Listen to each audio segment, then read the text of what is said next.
This is a HeadGum podcast. Winning season returns at MyBookie.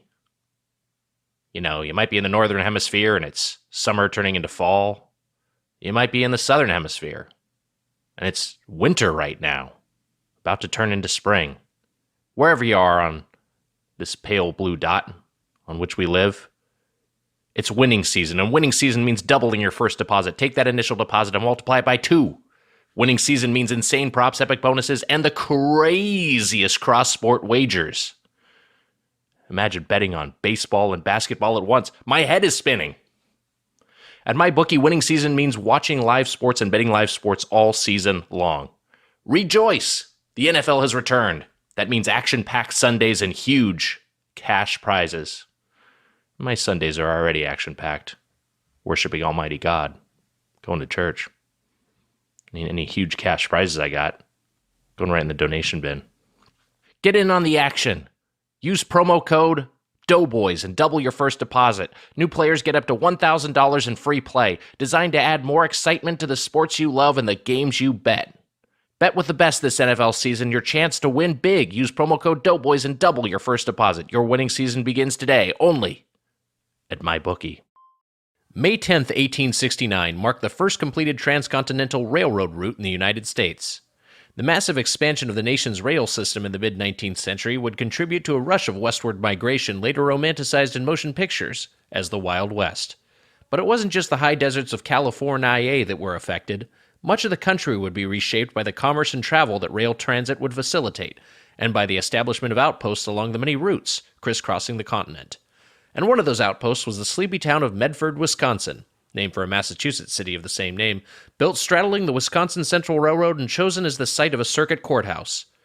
The next century, in the 1960s, as the country's rail system, like much of its infrastructure, would be neglected or actively dismantled, brothers Ronald and Pep Simek moved to Medford from Chicago and would take over operating a tavern overlooking a cemetery and named for a grave marker. The brothers lived it up as barkeeps at the spooky speakeasy until, as legend tells it, Pep suffered a severely broken leg that forced him to ease up on the partying and focus on the tavern's secondary source of revenue, pizza. As Pep's za recipe improved and sales rose, the Simeks started packing their pies in dry ice and delivering them by car to paying customers, to be reheated in home ovens. The take-and-bake concept struck gold like a lucky prospector, and the brothers Simek would leave the bar behind entirely and develop a multi-million-dollar frozen pizza empire, which would be sold to Kraft and then Nestle. But the processed food megacorps retained the brand's boneyard-evoking name, and, fitting for a company established in a town founded as a 19th-century railway stop, would reference the Wild West in its marketing, most famously in a grim 1990 television commercial, where a captured marshal about to be hanged was asked by his executioner, "What do you want on your tombstone?" This week on Doughboys, part 2 of Tombstone Week, as we review Tombstone Pizza.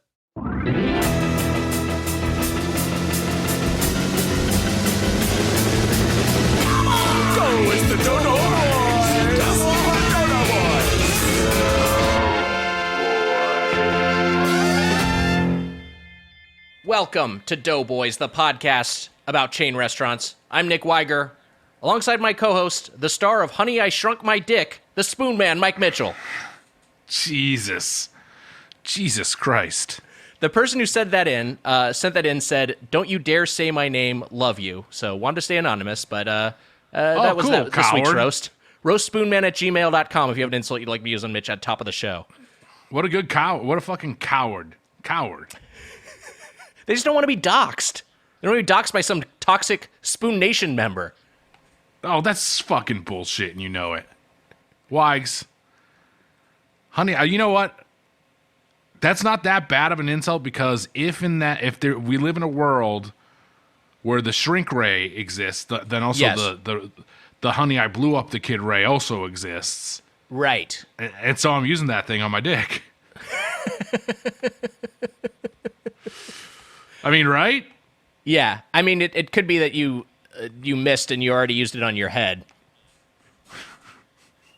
Can I interject here for a second? Yes, please. And say, as a big fan of the podcast, I believe Honey, I Shrunk My Face has previously been used as a roast. It has been used. It It has has. been used. Also clever. It has. It's a good format. Nick. That's what people like, a format. Getting a little hacky with the old roast, I gotta tell you. It's a refillable. Yeah, it's a refillable. Nick, I'm gonna make my background on Zoom be a photo of you and I the day we started the podcast. Are you ready? Yes. All right. This is from our very first episode, and before it was just us with no guests before we actually started. Before we actually started taking pictures of the guests. All right, let's see what comes up here. There we go. Mitch put up a photo from Spaceballs of Pizza the Hut and his robot companion. What is that robot's name? That's pretty good. Some sort of joke on some fucking like Bango Jet or something. I don't know. I don't know what it is. So a joke on Jango Fett, the prequel character from the film that came out years after. Okay, I'm sorry. Bubba Fett or something. Bubba Fett. Bubba Fett, yeah. How's that? Like a. I mean, it's still. I don't know. I didn't know if you actually knew the guy's name. I do like the angular. And also, Mel Brooks Mel Brooks is funny, so it would be something. Yeah, we funny. like Mel Brooks. Of course. No one's impugning Brooks. Oh God, I hate looking at Pizza the Hut. Jesus. Take him off. Get him out of there. He is gross, right? I mean, it's he's too a grotesque character, but he is also appetizing, and we see why he's not. That's was insane fated to think that die of eating himself. You would eat. We've talked about this before, but you would eat Pizza the Hut. So if you're you're assigning me the robot role here in the film Spaceballs, some of Pizza's pepperoni/cheese face falls off of him, and the robot guy grabs it and says he tastes delicious. And Pizza the Hut likes that. So yeah, I think he'd be scrumptious. That's fucking foul. That's disgusting. Anyway, howdy-ho to Spoon Nation. And Nick, how about I do a little drop right now? Ooh, I'm excited to hear this drop. All right, here it is.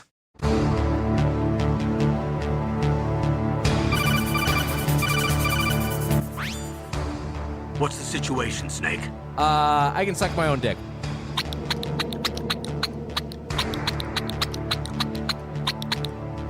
What was that noise?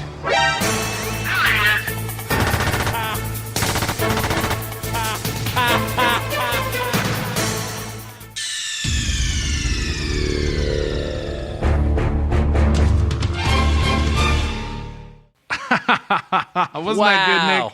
Oh, we had so much fun hearing that drop. Send in your drops, spoonmandrops@gmail.com. Yeah, send them into spoonmandrops@gmail.com. That's right. Again, that email address is spoonmandrops@gmail.com. And also, I just want to say, Nick, that today's drop was courtesy of Danny Grainer, who writes, "Dear Mitch," and then the link to this drop. Sincerely, D. Grains. Thank you, Danny. Wow, that's nice, huh? Wow, very nice. And again, that email address is spoonmandrops@gmail.com. And hey, we've got some great guests this week, Mitch. Uh-huh. With I us agree. all week long. So we've got this. We're gonna do a run of a theme month of frozen meals, Doughboys Topical Freeze, and we're kicking it off with a theme week, Tombstone Week. Part one. It's funny that we chose Topical Freeze based on Tropical Freeze, which is no longer topical. But that we're doing something frozen is topical because people are consuming a lot of frozen foods right now. I'm just saying the game is now old. Even the Switch version of the game is now old. We did it over like a year ago on this podcast.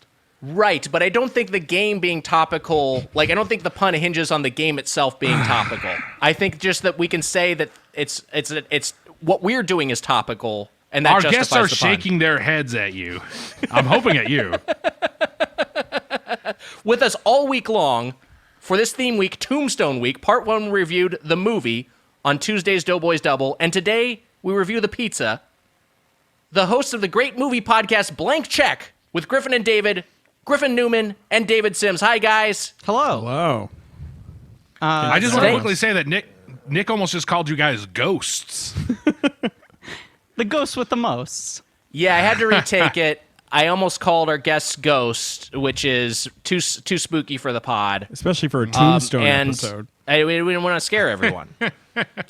Can I just say, I have a window open here with the Spaceballs wiki. Griffin, we did the exact same thing. This is crazy. Did you get the same Wow. result here? So, Mitch, both you and Wiger agreed that whatever his name is, it must be some sort of joke, right? That's Yes. my guess, yeah. I regret to tell you- inform you, the robot is named Vinny. Yeah. They didn't even try. They were like, I don't That's know. pretty good. What's he's Vinny? That's still funny. Well, but it says, so the character is played by Rudy DeLuca, who is like a co-writer on a lot of Mel Brooks movies. And on the trivia on the Spaceballs wiki, it says the name for this character was actually inspired by DeLuca's brother, Vincent Thomas DeLuca. Rudy, being longtime friends with director Mel Brooks, asked this as a small favor to pay homage to his brother. Wow. That's That's nice. nice. Here's I like that. He gets to eat Pizza the Hut's face in a little tribute. I agree with Wiger that looks yummy. Well, As a child, I wanted to eat Pizza the Hut. Oh, Yeah, it looks toothsome. Yeah. I think the David, did you want to problem- eat Pizza the Hut? No, he has eyes, and the eyes just really throw David, I me think off. you might be muted. Am I muted? No, I hear him. he's not. Okay. I can't hear him. Listen up. I have things to say about Pizza the Hut. I can't hear David. That's so Wait. weird. Have you muted him? No, I haven't. Have I been What is shadow happening? banned? But you can hear everybody else. I can hear everybody else But not except for David. David. going on? You fucked up somehow, Wiger. That's fucking weird. Can you all What hear is me? going on? Wait, I hold can on. hear Let me you. Yeah, Yeah. I can hear you. Let me see something. Wiger, try muting him and unmuting him or something. Okay, I'm Maybe going to trip mute it. David. Unmute Jesus. David, Fucking. can you talk? Hello. Sorry. Yes, it's me, David Sims. No. Wiger. Wiger, did you hear that? Fun to watch. David. I Wiger can't hear not him at all. I react. see him talking. I can't hear anything. That's I can so hear everyone else. Freaking weird. You fucked up. You fucked up. David, do you want to try leaving and re-entering? Yeah. Goodbye. Okay, I think that's a yes. So strange. Yeah, that's bizarre. In the middle of a really important question. Would you eat Pizza the Hut? Hello. I can hear you now. Okay. Hey, there we go. That was really That is weird. super That is weird. bizarre. having done lots of these. That's never happened to me. That's interesting. Yeah, that was very strange. All right. Well, luckily we have a good place to pick it up from. Yes. Well, Pizza the Hut, I did not want to eat him because he has sunken, horrifying eyes and a mouth, and that just sort of grossed me out. But the thing I wanted to mention was I'm on the Spaceballs wiki too, is that it refers to Pizza the Hut as half man and half pizza. And I think he's more than half pizza. Like, I think that Yeah. is an incorrect ratio. It's like 90-10. Yeah. There's not a lot of man there. No. Well, maybe the pizza gene is dominant. Maybe that's what's going on. Right. If you get pizza-fied, you're gonna be mostly pizza.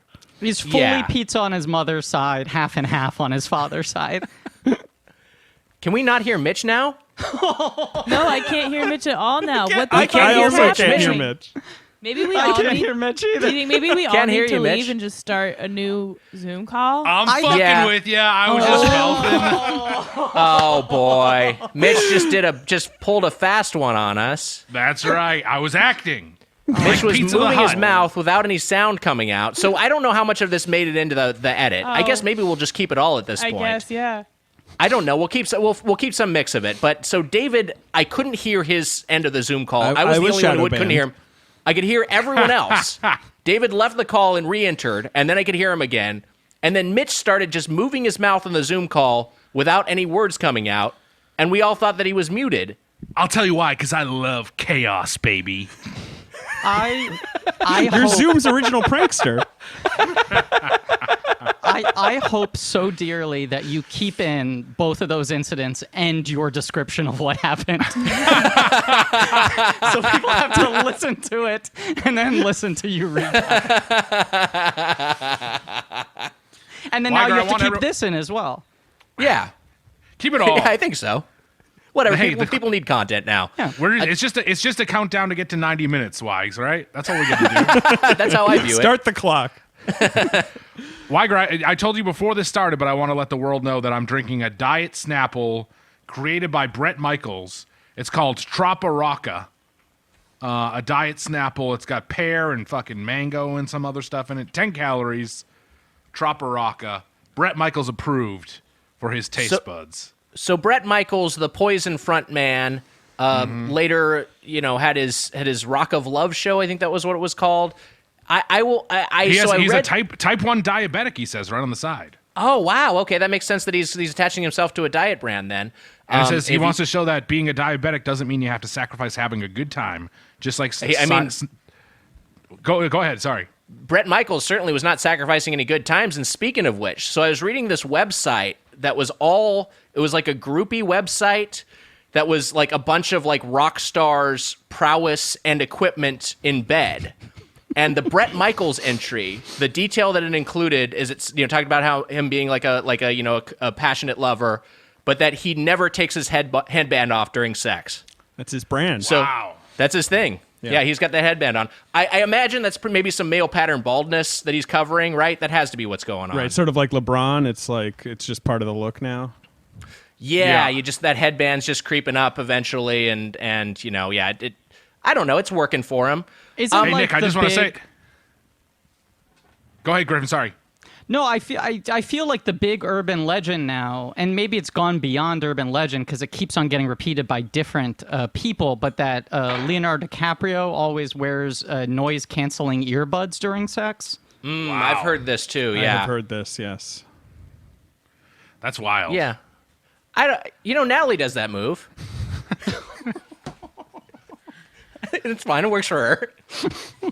Nick, I hope that. Yes. I hope that making love to Bret Michaels is better than that Troparaca, that diet Troparaca. It didn't work for you? It's just not the best. I like the half and half lemonade, half iced tea. What you try to claim as a Nick Wiger. If we're talking, yeah. 3/4 fucking iced tea and 1/4 lemonade or some bullshit. Mine's 1/3 and 2/3. That's the Nick Wiger. As far as Snapples which was go, also the Arnold Palmer, by the way, was 1/3 and 2/3. It's mine. I will say that the of Snapples, I always like the peach Snapple.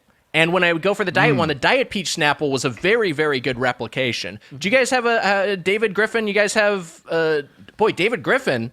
Oh, that's a guy. There is a David Griffin. The comically rich owner of the Cleveland Cavaliers, right? David Griffin is now he used to general manage the Cleveland Cavaliers. Oh, and that's now what I'm he thinking is of. Right, he's the GM. Yeah, right. He's the GM of the Pelicans. Right. And the Knicks almost had him, but we couldn't get him because we're too sad and incompetent. Yeah. Oh boy, you're a Knicks fan. I am. Oh man. Hey Nick, he's not the only Griffin. Wow. It's me, Peter Griffin. It's Peter Griffin. he's this is Zoom-bombing amazing. us? I can't believe Peter Griffin got in the chat. You think this pandemic's bad?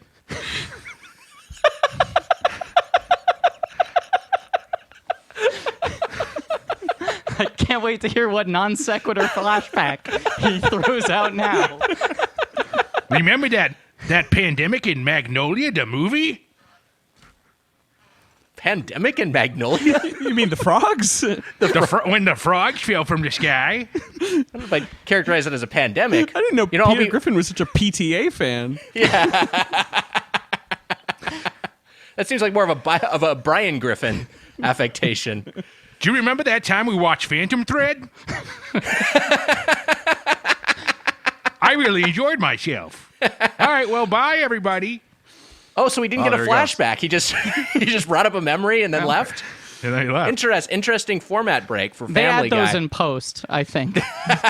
My father's name is Peter, and so growing up, my orthodontist filed things incorrectly, and all the bills for my retainers and braces were sent to Peter Griffin.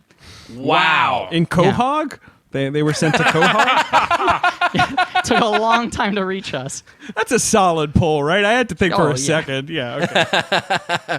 Why? They should have made a Quahog house like they did the Simpsons house in Vegas. What do you think of that, That's a great idea. I think that's a great idea. Never stop doing that. People love that shit. People, whoever figured it out first, I don't know if it was Harry Potter land, I don't know what it was, but whoever figured out that you should just build the thing from the movie and let people go into it, or from the TV show and let people go into that, people love that. They can't get enough of it. Do it for everything. Why not? Yeah, absolutely build the Family Guy house. We should rebuild Palmerston somewhere.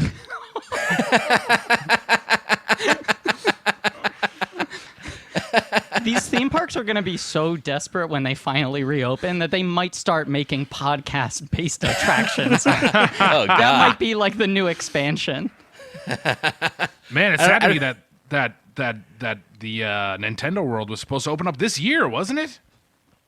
I think there was talk of that, and I didn't end up materializing. I think it was supposed to be Japan this year and then Orlando next year. Oh, I think Hollywood is before. I thought really? Hollywood was. Yeah, I think Hollywood's before Orlando. Crazy enough. Oh, man. David has never been to a Universal park or a Disney park, and that was like the big Whoa. plan this year was to get him to go and go Yep. on all the rides related to movies we've covered on the show. And I finally had sort of like settled the issue, and we were starting to make the plans, and then the entire world shut down. Now, David, is this partly because, as you revealed on our previous episode, to Griffin's surprise, Thank you for were bringing raised in this the up. UK? Thank Wait, you I'm for sorry. bringing up that Griffin was surprised, so he can't be surprised again. Wait, I'm sorry. I must not have been here for this. You're mistaken, Wiger. If I had heard this in a previous Doughboys episode, I would remember it. Okay, I have never heard this before. I did when in 1995 moved to the United Kingdom where I lived for 13 years. Unfucking believable. And so I've been to Chessington World of Adventure, but I haven't been to Disney World. Doesn't count. It's got to be American. Yeah, I mean, Chessington World of Adventure, to be clear, does not really count. What do they have there? Like, what is that theme park like? I mean, the Brits are actually like, they're ride freaks. We have all kinds of theme parks there. But Chessington World of Adventure, just, I don't know, there was a ride called the Bubble Works that had like, it was like a, what do you call it? Like a wet dark ride, Griffin, like where you're like in a boat, Like a flume. but it's a dark ride. It's like a dark ride, a flume log ride. Yeah. But it wasn't a flume. You didn't go down. It was all thematic, then and there I were think you just call bubbles it a- and like I- strobe lights and stuff. I think it's a wet dark ride. They had a big Faulty Tower section, right? Like their version of the Potter section was just you go through the actual hotel and there are like 5 different rides based Potter on Faulty is Tower. English. You don't get to claim Potter. Yeah, but they just didn't get the rights. They blew I'm it. sorry. It's No, yeah. true. Yeah. They had a Basil thing called Fawlty walk Ramsey's around character. Revenge that would spin you around. There are more different Faulty Tower rides than there are episodes of Faulty Towers. It's 13 to 12. Manuel's Rally Racers. All right. What this is. Yeah, I wonder if Britain's still chill with Manuel. When I left, Manuel was still, everyone was cool with that, but I don't know if that's still the case. He was, yeah, that was, I mean, I remember watching, so I didn't grow up in the UK like you did, but I did. Wait a my second. dad I'm sorry. This is the first that I'm hearing about this. Like, are you telling me that you spent none of your adolescence in the UK? It's true, yeah. God, I've listened to every fucking episode of your show, and this is the first I hear about it.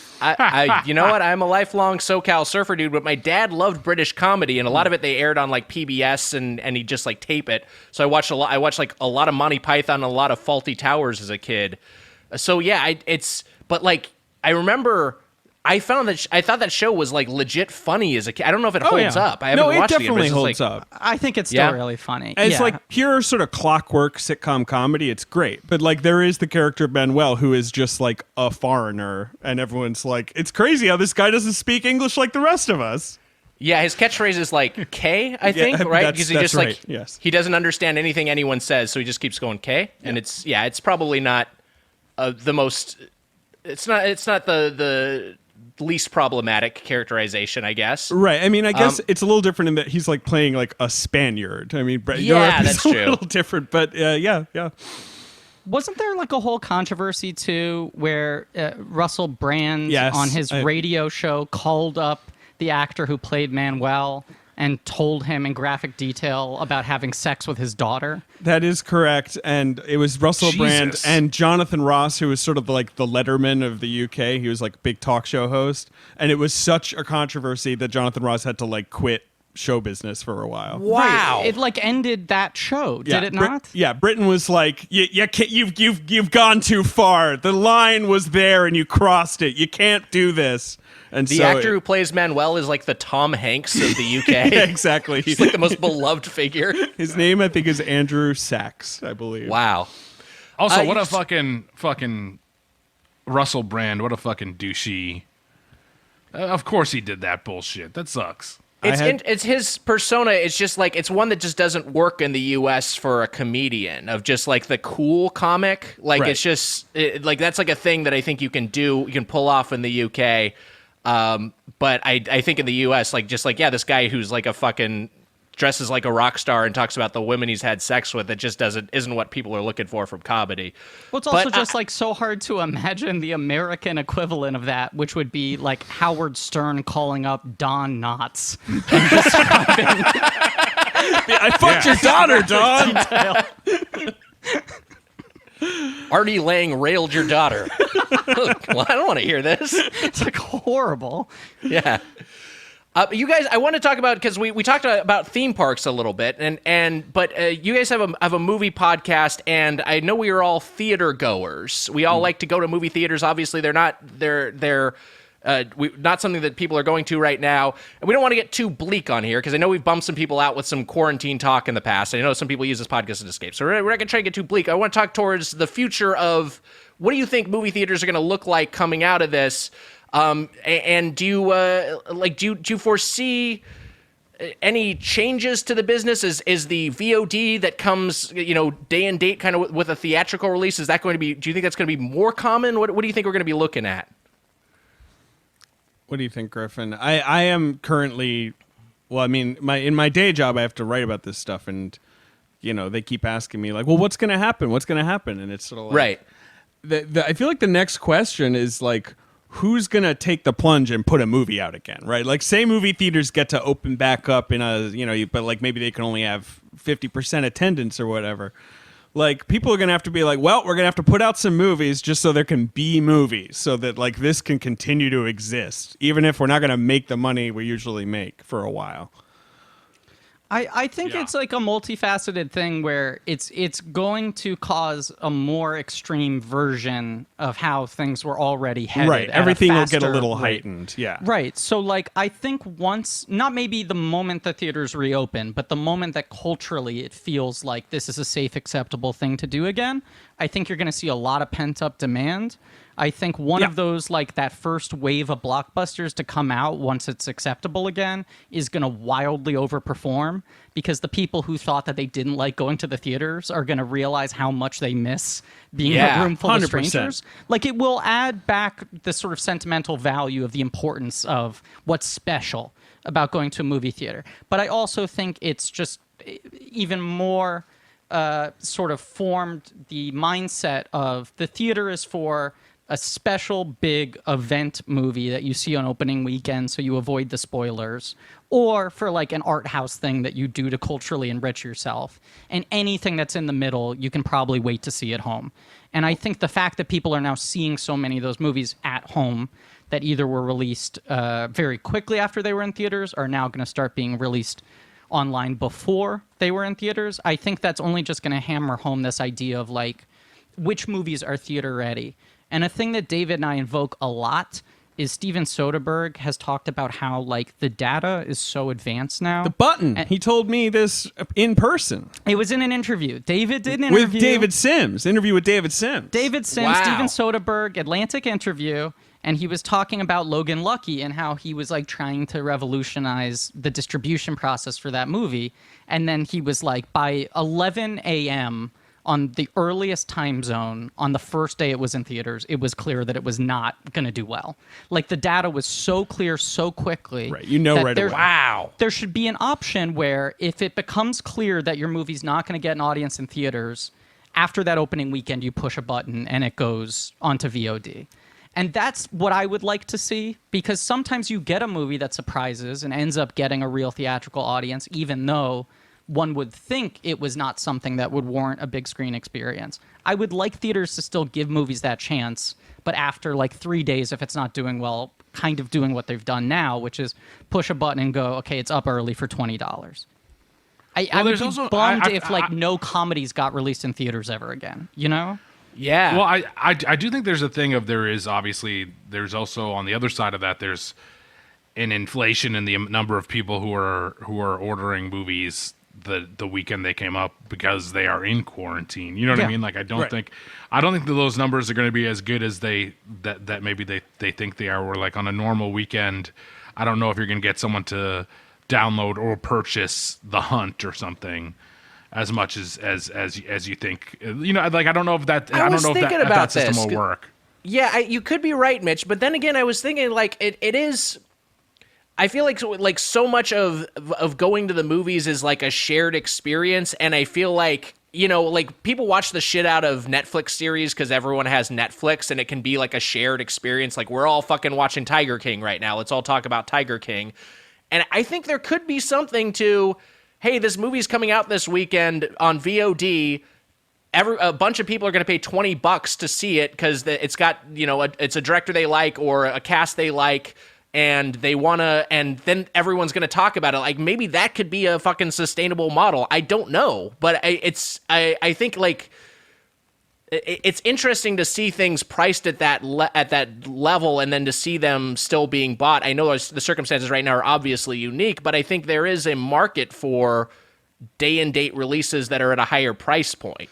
I think so too. And even if it's just like, it's not a 6-week or 8-week window anymore, it's a 1-week window before it Right. goes up on VOD. Like that's something I would be conceptually fine with as long as movies get a chance to perform in theaters.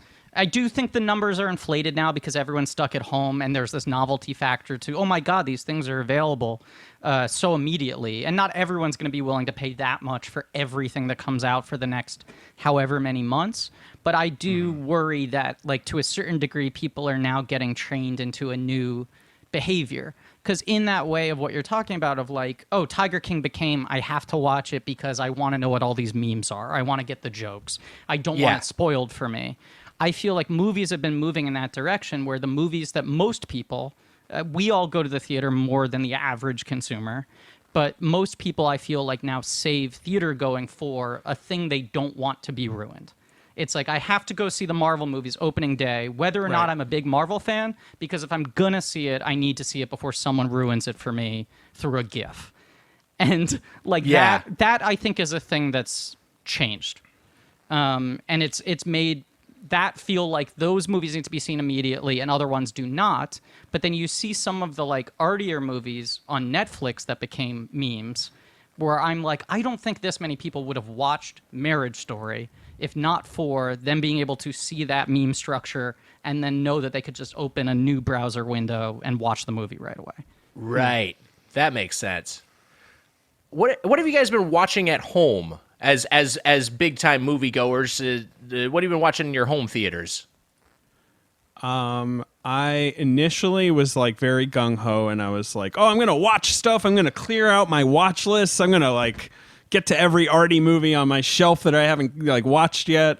And Like, I did pick that for like a director week. and go through all Yeah, of them. it'll be a All your blind project. spots. Yeah. It's great to be home all the time. I love it, and there's no problems. And then, like, I would say, like, a couple weeks in, I hit a wall, and I was like, man, I just want to watch, like, fucking A Few Good Men. I want to watch, like, shit I've seen 1,000 times or whatever that's very comforting. And so I've been more in that zone. I'm trying, once again, to, like, you know, fire up my Criterion channel and, like, you know, be good and, you know, watch things that'll enrich me a little bit. But I I don't know. almost immediately watched the first 12 Sandlers. Like it was like me at the grocery store grabbing for toilet paper before everything else and then going on to the streamers and finding every Sandler I could. I was just like, I want everything through to like Deeds. Give it to me. Where do you rank your Sandler? What's your top tier Yeah. Sandlers, Griffin? Great question, because my list is now different than it would have been pre-quarantine, having rewatched so many of them. I haven't gotten to anything post like 2003, so I'm curious to see if anything changes in the back half, because I put Zohan certainly in his top 5 and Zohan maybe a is high contender for me. Yeah, for top yeah. 1. But as of a recent rewatch of the first half of the filmography, I think it's Wedding Singer with a Bullet for me. I think that is the one that hits the most different areas of what Sandler can do well. So you like a little bit of story and sort of like Hollywood romance mixed in with the like Sandler stuff. I think that one has the best balance of like, because there is something sentimental about Sandler, and I think that's a movie where he gets the balance right. versus like Big Daddy, which I still enjoy. You see him going like 2 degrees more mawkish after that. And then by the time you get to Grown Ups, you have like his daughter crashes the SUV into a tree because she wants to see Grandpa again. Like you have these things that are just like heartstring pulley out of nowhere. I do like a little bit of story. I like a balance between Sandler being able to be Sandler and being able to be a vaguely recognizable human being with emotions. You know? Yeah. Like, I like when he gets to do both. And Wedding Singer has an equal amount of, like, scenes where Sandler just fucking loses it and goes huge, and scenes where he, like, kisses a girl and you believe that she would do it. Right. Versus, like, Sandy Wexler, where you're like, come on. Oh, come on, Sandy Wexler rules. Sandy Sandy Wexler's Wexler pretty was funny. fun. I love like Sandy Wexler. Wexler, but I think, David, you and I agree that the moment when he and Jennifer Hudson sleep together, you're like, I'll let this happen. I'm not happy about it, but I will excuse it. In fact, you saying that, I was like, I had totally forgotten that happens, and I think that was just my brain like papering over that immediately. It ends with them getting married. I know. They're married. almost It's a like time jump to their one-night wedding. stand. But I just wanted to be like with Kevin James, and there's like a puppeteer, and he's being weird, I'm stuff like all that. in on Wexler. But yes, I mean, I think it's like a Wedding Singer. Billy Madison was the one that I thought maybe was my number one, and now I rank lower. I still it's the like number it. one for me. Really? Wow. It's still the number one for me. Bill, come on. It's one of the best. I think it's like 5 or 6 for me. I think it's still up there. Ooh, but all right, in wow. my mind's eye, not having seen it in a long time, I was like, that's probably my number one. I will say also, when I got into Sandler, it was when I was a child, I got walking pneumonia, and I missed like 2 months of school. And Oh my in God. retrospect, I realized I think my parents thought I was going to die and did a good job of Wow. not passing along that anxiety to me. But there was a lot of weird shit in retrospect that I look back on and I'm like, oh, they were genuinely scared. But my mother was like very protective of what I watched and thought like everything was objectionable, but also didn't want me watching anything she thought was stupid. And like Sandler was like a guy in a glass case where it was like, you don't do that. You don't watch Adam Sandler movies. And the second I got sick, she was like, which Sandler movies do you want me to rent?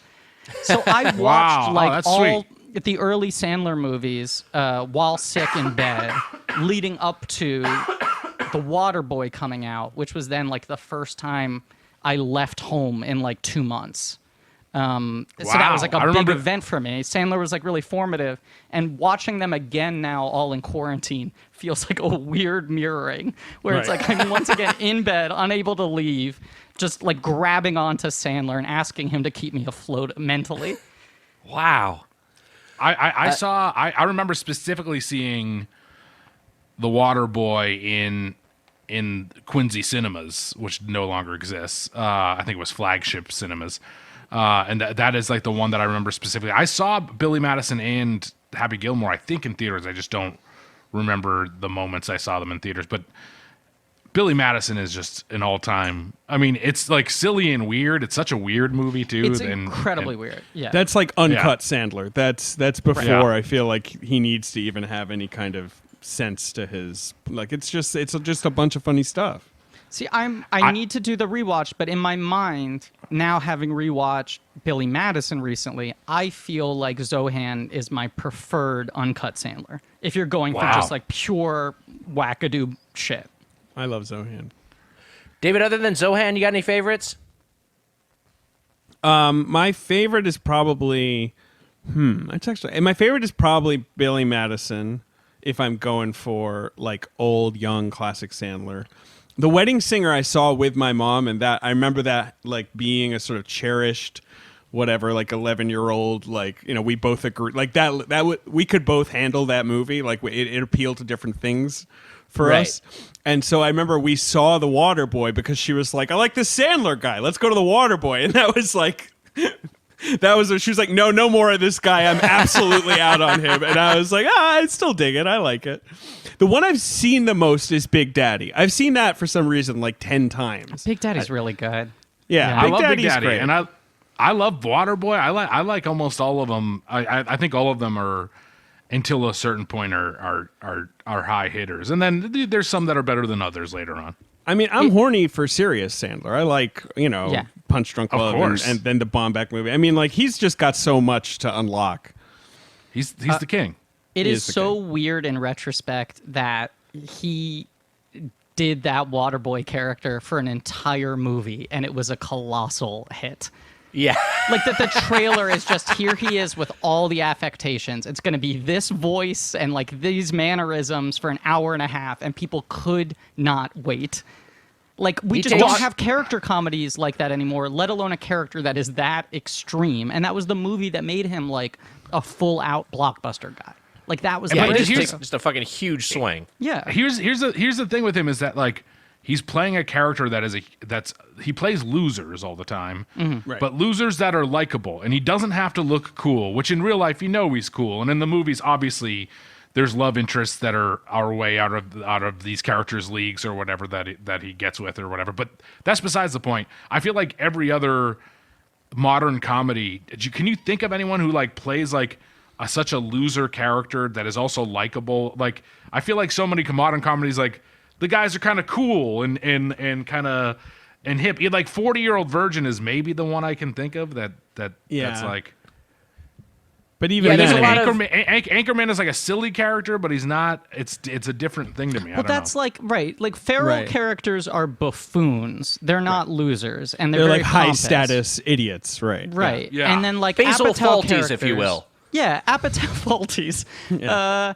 Apatow characters are like slackers, but they're not like Right. losers in the same way. Sandler Right. characters Yes. are usually weirdly low status. Right. Apatow Yes. characters usually have more room to grow. Like the movie's usually about them growing, right? Yeah. Like that's part of the arc. And then Well, there's they're like, really too. I feel like just with that Sandler thing, I think that connects with so many people in the real world who probably feel that way anyways about themselves. But specifically with people who are funny or comedians, I feel like there is a part of people who just think they're losers, so they relate to that, and he plays it great. I mean, it's great. Can I throw out a quarantine watch, a first-time watch that I just did that I was very sort of pleasantly surprised by? I don't know if this is Cabin Fever speaking, but I think this is a pretty good loser comedy from a guy who doesn't usually play loser. I am officially a Drill Bit Taylor stan. oh, boy. Wow. But Taylor. It's now on Netflix. I never watched it because Bit. there's one kid in the movie who looks a lot like me, and I didn't hear the end of it when it came out. Both people making jokes about it and people sincerely texting me and saying, congratulations on booking a big role. So I just like avoided it outright. And I watched it the other night when I couldn't sleep, and I find it very fun. And it's an interesting movie because it is like very much about the kids. And Owen Wilson is kind of like the Beetlejuice of the movie. Like he's like the exciting supporting character, but he's not the lead really. But it is like, what if a guy had Owen Wilson levels of like blasé confidence about everything, but was objectively a loser? Like that's the premise of that movie. Is That's he's fun. like a homeless guy who acts like Owen Wilson, so everyone's like, oh shit, this guy must be like a fucking movie star. And instead he like lives in a tent in the woods. I love it. Rogan wrote that, right?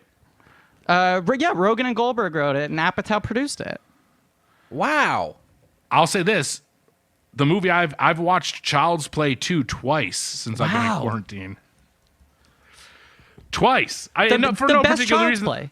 It's the best one. It is the best Child's Play. I agree. I was going to say that it doesn't get as much love, but there's some good moments in that movie. There's some The good stuff. climax at the Toy Factory is amazing. It's one of It's the best great. set pieces ever in a horror movie. Griffin. So there may be 100% some agree. people who are like Child's Play. What's Child's Play?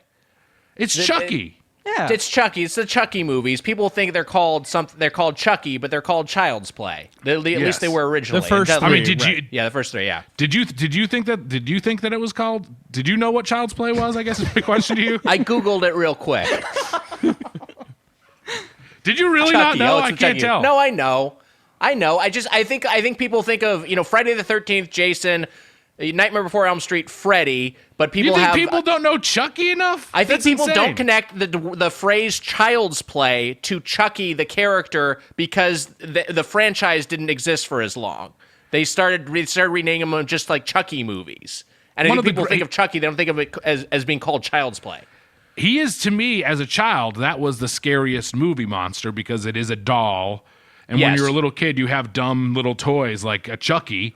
And you're afraid. Or in your case, a Mickey Mouse doll. Yes, of course. I thought Mickey Mouse grabbed my arm one night. This is true. Yeah. I thought, and of course, a lot of that probably came from the Child's Play movies. Child's Play is a movie that I remember when like pay-per-view first started and the movies would first start playing for like the first 5 minutes. They would just show the movie before they blurred it out, which is insane. Or maybe it was just to entice people to be like, I want to keep watching it, and they'd buy it. But I think you used to have to call like an 800 number back then. But Chucky was one of those movies I'd watch like the first like 5 minutes of it and be so fucking scared. And they play the preview of it too, and just it terrified me. Chucky was scary. So they show like minutes 0 through 5, and if it's a horror movie, a lot of times it starts with some sort of shocking kill or something, right? Yeah. Chucky probably slashed somebody. Wow. I think Chucky's another scary. thing. I don't Chucky's like very Chucky. scary. He freaks me out. I think also like as a kid, for those who are of the generation and grow up through this, the Chucky movies had the scariest like VHS covers. Like there was something very startling about like walking Child's into Play a 2 video is store. the big scissors, right? He's got the big to a scissors. Jack I in didn't the like Box. that. No, because there's also a clown on there, and a clown, that's not great either. If you're a kid The Jack walking through in a the Box video looks store- scared. Yeah. Yes, terrified. And if you're a kid walking through a video store and you see like 3 different Chucky VHS covers in a row, each one more threatening than the last, you're like, this is 3 too many. Why won't this guy quit? Yeah, and then when you finally watch the movies, and Chucky's like, "Man, I got to get out of this body. It really sucks to be a doll." You're like, "Oh, this is not the least mortally terrifying. Yeah. It's not scary at all." The first one is maybe the scariest one. Yeah. I think I agree with you, Griffin, that the second one is probably the best. And there's that set piece at the toy factory is fucking great. It's just so But smart to be like, oh, the first one's a hit. We have a bigger budget now. What should we do? And then we're like, the last 20 minutes are in a factory line where they're producing Chuckies. Like they're trying to kill the one Chucky, and more Chuckies are just coming down the belt every 5 seconds. That rules. I think in part 1 you see a lot of the guy in the Chucky suit, like an actor in like a little Chucky suit and running around, and that is truly terrifying. Yeah. But Nick, have you ever watched any of these movies or no? Yeah, I've watched these movies. What do you assume relax. I just know you were a Chucky guy. I've seen I've seen Child's Play. I don't think I've seen Child's Play 2, actually. I've seen Child's Play. I'm familiar with Chucky. All right, I believe you. Just the way that question was asked, it's a little accusatory. Well, you were just, I thought you would jump in with some Child's Play stuff. You just were sitting there, kind of just staring at me. It's a Zoom call. You can't interject all that much. It really disrupts the flow of conversation. You have to really choose your spots. It's tough. Did you have a My Buddy doll, Nick? I did have a My Buddy doll. I gave him a haircut. Of course you did. Oh, my God. I washed his hair and gave him a haircut. His hair did not respond well to being washed, and Nick, it got all stringy. Yeah. Can I guess where he is? Dismembered and buried underneath your house?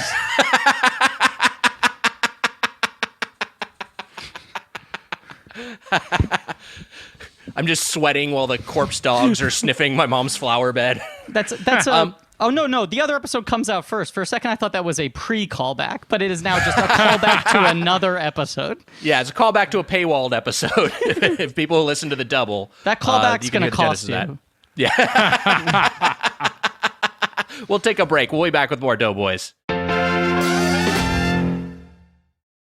Hey, in these trying times, it's nice to support your loved ones and your community if you have the means. An unexpected gift, an extra large tip, be sure to do that if you're getting takeout, or in particular if you're dining out at a patio or something like that. Boost that gratuity. The floor is no longer 15%. It's way higher. And things may have changed around us, but our inner drive to be there for the people who we care about runs deeper than ever. When we come together as a community, we empower ourselves to make meaningful change. Our normal has changed, and we're finding new ways to connect and continue supporting one another. We started social distancing when we spend time with friends and explore local cuisine. And what if you're just finding out about this now through me? Social distancing. Watch the news. And we're doing more to support and advocate for underrepresented communities. So what we need more than ever is an easy way to support each other from afar. The solution. PayPal. There you go. With the PayPal app, sending and receiving money is faster or easier. Who knew? It was PayPal all along. Stay connected with the people you love. Quickly and securely send money to friends and family, just about anywhere in the world. Start a money pool to split the bill, or go in on a gift, or fundraise for a good cause. Support the places and causes you care about the most. Make touch-free QR code payments at your local restaurant or favorite farmer's market. Donate to a local nonprofit or support a cause from across the country. PayPal is making it easy to pay safely, quickly, and easily. Download the PayPal app today. Terms and conditions apply. Do you experience stress or have anxiety or chronic pain or have trouble sleeping at least once a week? You are not alone. Many of us do, including myself. All of the above. Anxiety, trouble sleeping, those bother me the most. I was searching for anything that would help. Then I discovered Feels. What is Feels? Feals. Feels. Feels is premium CBD delivered directly to your doorstep. Feels naturally helps reduce stress, anxiety, pain, and sleeplessness. Place a few drops of Feels under your tongue and feel the difference within minutes. Now, the product is called Feels, Feals, but feel the difference here is spelled traditionally Feel. So, Feels is the product. Feel is what you will do. The thing to remember about CBD is that finding your right dose is important, and everyone's dose is different. So leave room to experiment over the course of a week or so. You may need to take more or less to get the effects you're after. New to CBD, Feels offers a free CBD hotline to help guide your personal experience. Breaker, having trouble sleeping. That's a 10-4, good buddy. Feels works naturally to help you feel better. There's no high, hangover, or addiction. CBD hotlines kind of sounds like CB radio. That's where I was going with there. Join the Feels community to get Feels delivered to your door every month. You'll save money on every order, and you can pause or cancel anytime. By the way, I know we get some long-haul truckers who listen to the podcast. God bless you. Thank you for what you're doing. Thank you for your service. Stay safe out there on the road. Feels has me feeling my best every day, and it can help you too. Become a member today by going to feels.com/doughboys, and you get 50% off your first order with free shipping. That's feals.com/doughboys to become a member and get 50% automatically taken off your first order with free shipping. Feels.com/doughboys. Welcome back to Doughboys. It is Tombstone week. And we are talking Tombstone, the pizza, with Griffin, Newman, and David Sims of Blank Check. Guys, so I want to start here. Do you have frozen dinners often? Is that a common go-to for you? David, let's start with you, and then we'll hear from Griffin. Less for me. This was part of the joy of this was that it summoned nostalgia for like my teen years when a frozen meal was more common, my college years. But no, I like to cook. I cook a lot, so I rarely go to this well. Not out of judgment, more just out of like it's not really on my wavelength. But that was sort of part of the fun of this. Is I haven't had a frozen pizza in a long time. I eat frozen pizzas too regularly. I would appoint myself sort of a duke of frozen foods at the very least. I have terrible eating habits. Are you putting on some kind of a little crown? You have a scepter? It's a little. I want people to pay some respect. I've been putting in the years. All right. I've been out in these streets every day. My mother very much wanted to have a healthy household in which her children ate organic foods, and I would literally go on like an Irish hunger strike if she put anything nutritional in front of me. So pretty early on, my mother relented and would just buy me whatever frozen bullshit I wanted, because otherwise I would have famined myself to death. But Tombstone was like a big go-to for me. I'd say like Tombstone and French bread pizza were like two of my ultimates in frozen foods, have carried with me into my adult years.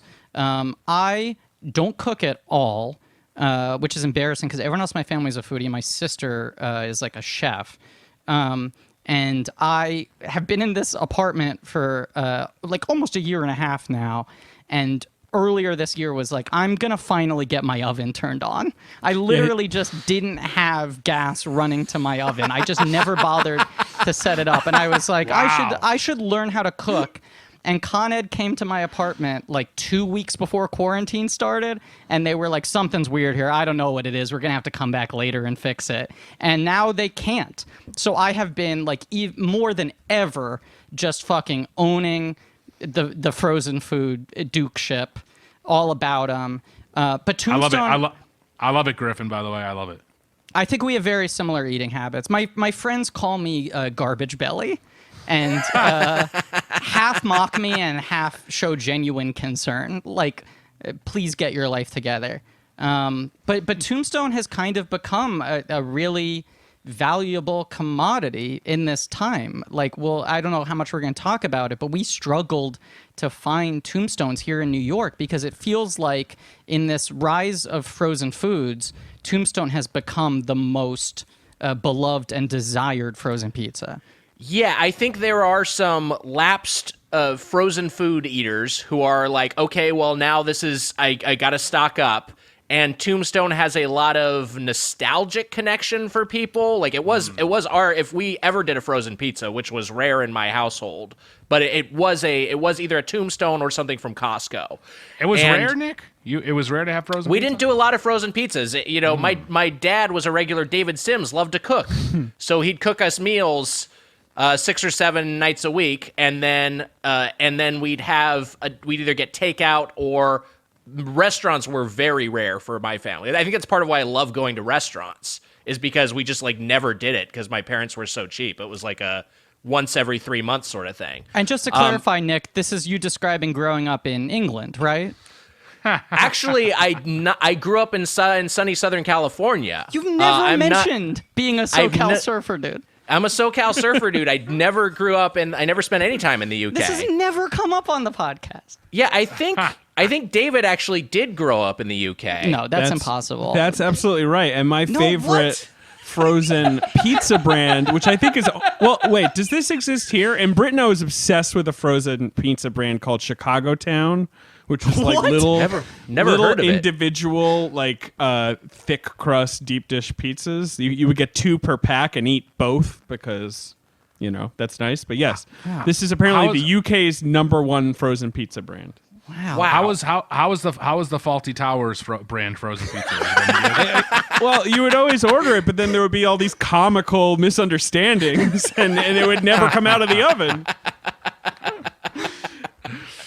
Nick, I'll take you on my frozen food journey. I mean, please. Things I remember as I've taught you about like later on, like Tina's burritos and stuff like that were big. But as a kid, I remember having kid cuisine. Do you remember kid cuisine? I do remember that. Yeah, it would be like dinosaur-shaped nuggets and then like mac and cheese on the side. Yeah, it was all like kids' favorites. I would have all that, but as far as frozen food goes, Tombstone was not the frozen pizza of choice. Wow. At least it just we didn't usually get it. But for me, it all starts with Elio's Pizza, the rectangle pizza. Okay. Do you not know that as well? I don't know this brand. I haven't seen it. I can picture the package. Elio's Pizza. Yeah. It's like longer rectangle pizzas that you can split into 3 pieces. That was the big one, and then Mama Celeste obviously was the other. That was huge. I do know Mama Celeste. I do know the Red Baron. There was also I'm familiar with these. There was this frozen pizza. I remember we were on the water, so I remember at this yacht club. Oh God, people are just gonna whatever. I don't give a shit what anyone says. Silver Spoon Man. People are gonna call me Silver Spoon Man. But my dad made a turnabout for my sister. He actually built it, and I would sit there and I'd eat Piggy's Pizza. And I think it's still around, Piggy's brand frozen pizza. But the guy at the yacht club, he used to say that you eat so much pizza, you're going to turn into a pizza. Is what he said to me back in the day.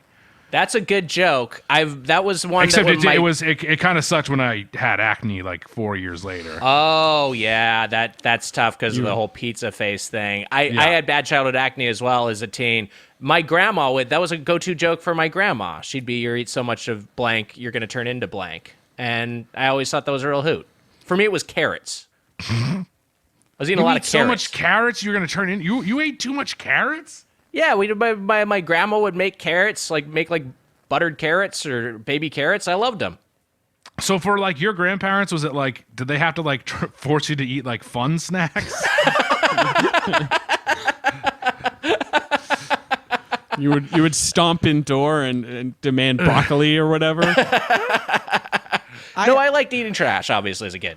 I have this theory because I've always had a hard time getting into food. I think I had innately have a bad palate, but I'll often forget to eat. And when I eat, I'm almost exclusively attracted to garbage.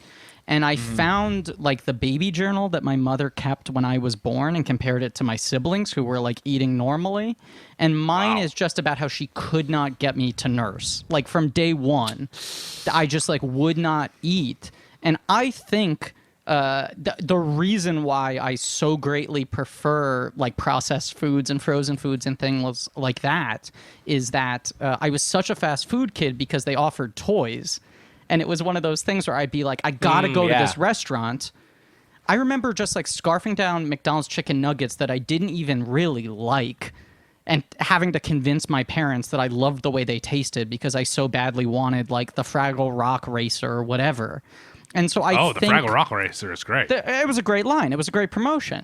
But I think there's the part of me that's still I get a much better, aside from the fact that they're chemically designed to make you happy, frozen foods make me feel better because it's a long tail Pavlovian response to I'm going to get a toy at the end of this. Griffin, I read my mom's journal too, and she said that when I was a baby, I was so hungry I emptied out her teat.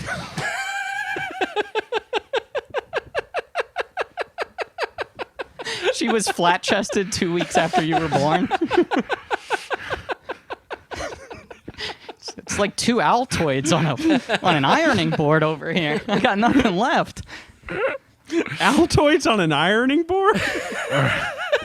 I remember reading someone in the comments of some horrible movie website say that about Keira Knightley once, and it has never left my mind. God. Good It God. was so gross. It has just stuck with me forever.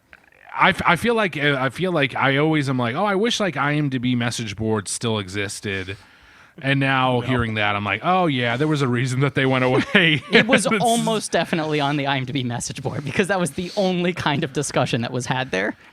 I loved the IMDb message board, and I feel like now if you went on the IMDb message board now, there would be arguments about whether the coronavirus pandemic is real.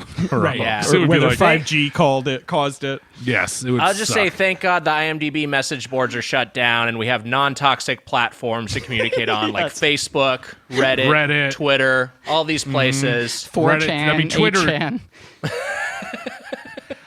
Nick, as I got a bit older, I moved on to Digiorno, which I don't think Digiorno is that good, but I remember when Digiorno came out, it was kind of a revelation when it came out.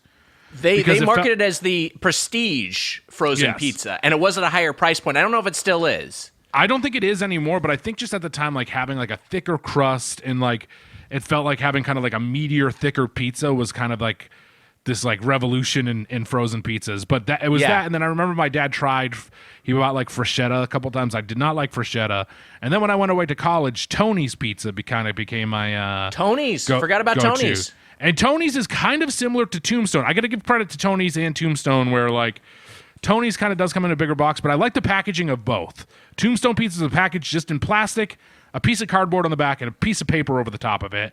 It's as far as packaging goes, which is always wasteful and bad. Yeah, it doesn't seem as bad as other things. It's pretty minimal with Tombstone. Have you guys ever made the mistake? This is an embarrassing one. You put the Tombstone in with the cardboard disc underneath. Oh wow! Yeah, I've done that mistake. by mistake before. It's rough because then the bottom doesn't crisp up. David, you were nodding.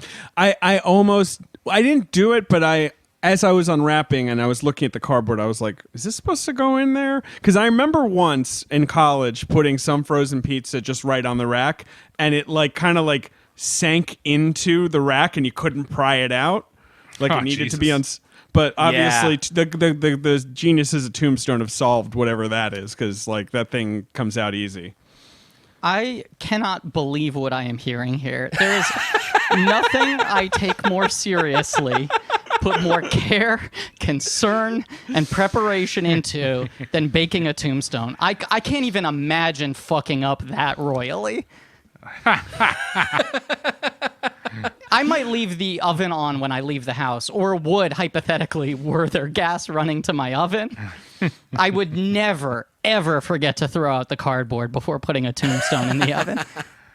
What did you do to heat these up, Griffin, if you didn't have a working oven? Yeah, so I have a toaster oven, and that's the thing. I had a toaster oven when I moved in. I've been living off a toaster oven for the last year and a half. I thought, let me grow up and get gas to a real oven so I can make more complicated dishes and not just thaw out frozen foods.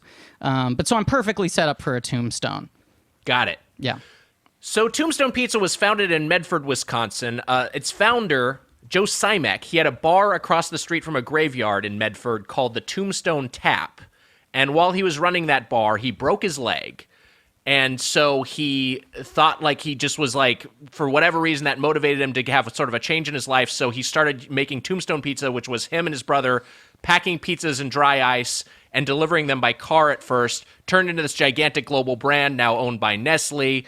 And this is a thing you brought up earlier, Griffin, but part of our odyssey in the run up to this episode, which has been on the books for a couple weeks, is trying to obtain the tombstones themselves. The website lists a bunch of different varietals, like your half and halves. There's a hamburger tombstone. There's a garlic bread crust. I don't think any of us were able to come across any of these rarer tombstones. They're just not available right now.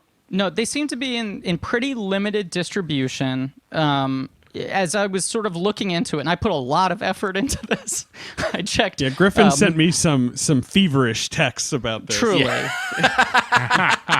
Like manic things. I probably checked maybe 15 different stores in the middle of a pandemic. Good and I God. have barely left my house in the last 6 weeks. So 2 of my only trips outdoors were spent just doing the equivalent of a pub crawl, going to various frozen food fridges looking for them, but also checking the website where it's supposed to list places where different varietals are in stock, and then checking all the delivery sites and your Instacarts and your Walmarts and your Targets that try to keep a good digital inventory of specific locations. And at no point did I ever see any other flavor in stock anywhere other than there was one Tombstone in New Jersey that had 4 meat. That was you went to New Jersey? No, we didn't go. On the website. Okay. It was a Walmart, Christ. not a Tombstone. I'm sorry. It was a Walmart, New Lord. Jersey. Because Dave and I had the conversation, and I was like, if we find a garlic bread in stock in New Jersey and it's less than an hour away, would you drive? Would you do the I want to be drive? clear. I never said yes to that. I just never kind of let that float. Yeah. And then I emailed Wiger and said, so just so you know, David has committed to driving to New Jersey. David at no point said yes. He just said, okay, interesting. And then I emailed you and said, we will do it if it ever goes in stock. I kept on checking individual Walmarts in New Jersey, and they had a lot of Tombstone Funko Pops in stock. It seems there's a real surplus of those right now, but just the main 2 flavors everywhere. And every grocery store I went to, it was they didn't even have the barcode as a SKU for anything other than cheese and pepperoni. Wow. So I feel 95% of their distribution is those 2 flavors. That's what it feels. It feels like that's what I came across the most. By Tombstone Funko Pops, you mean Wyatt Earp and from the movies? Okay, yes, got it. But I'll say I would gladly buy a Funko Pop of just a Tombstone pizza. Maybe the founder, maybe that guy. Or the founder, yeah. The founder's he's great. He's got a little pizza on one of those long stick things. What do you call those things? Pizza platter? Sure. So the ones I got, I went to 2 different stores. and I was able to find a pepperoni at the Target. And then at the Ralph's, which is a Kroger brand, I was able to find the Supreme and the 5 cheese. So that was the Triforce that I was able to run with. What did everyone else track down?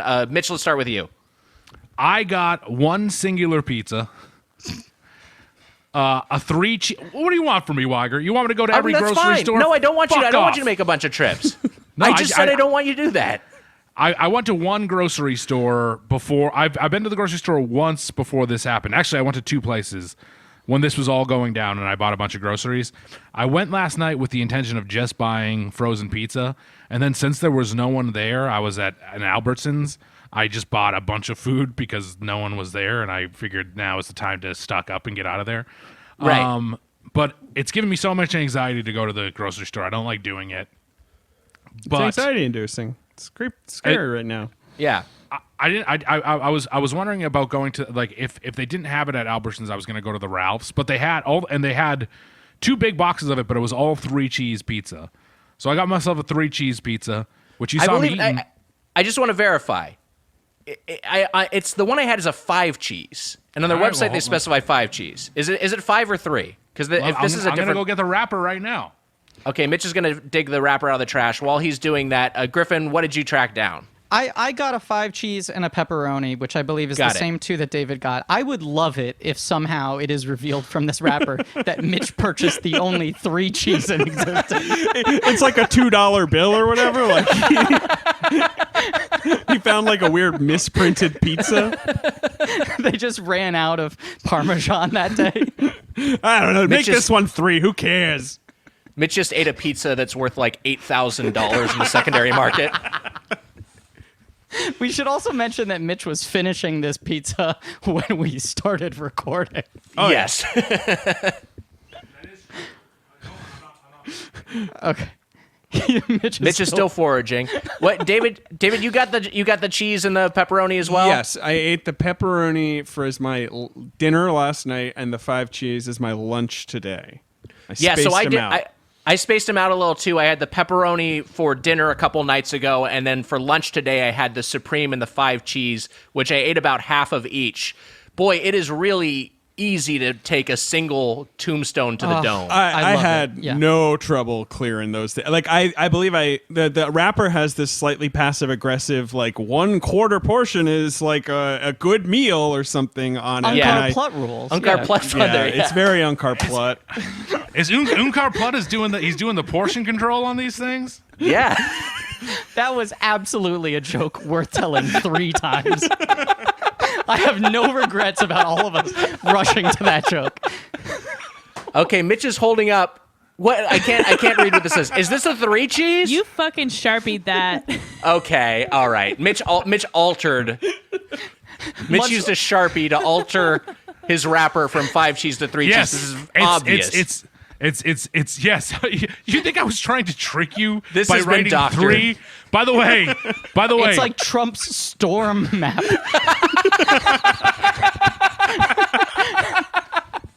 by the way, Wiger, the Sharpie brand called Pen. What do you think? That's a Sharpie? That's a I straight said up it was pen. a Sharpie. I said it was a Sharpie. That's my bad. It's hard to tell how the thickness of the pen you were using. It's you'd scribbled it in pretty thick there. That looks like a good clean line, Mitch. Yeah. Pens come in one size in this house. Thin and small, all right? I didn't want to say it. You know what I was fucking saying. I threw it out. It was a 5 cheese pizza, Nick. 5 cheese Mitch has pizza. somehow tracked down the only 2-inch Bic pens.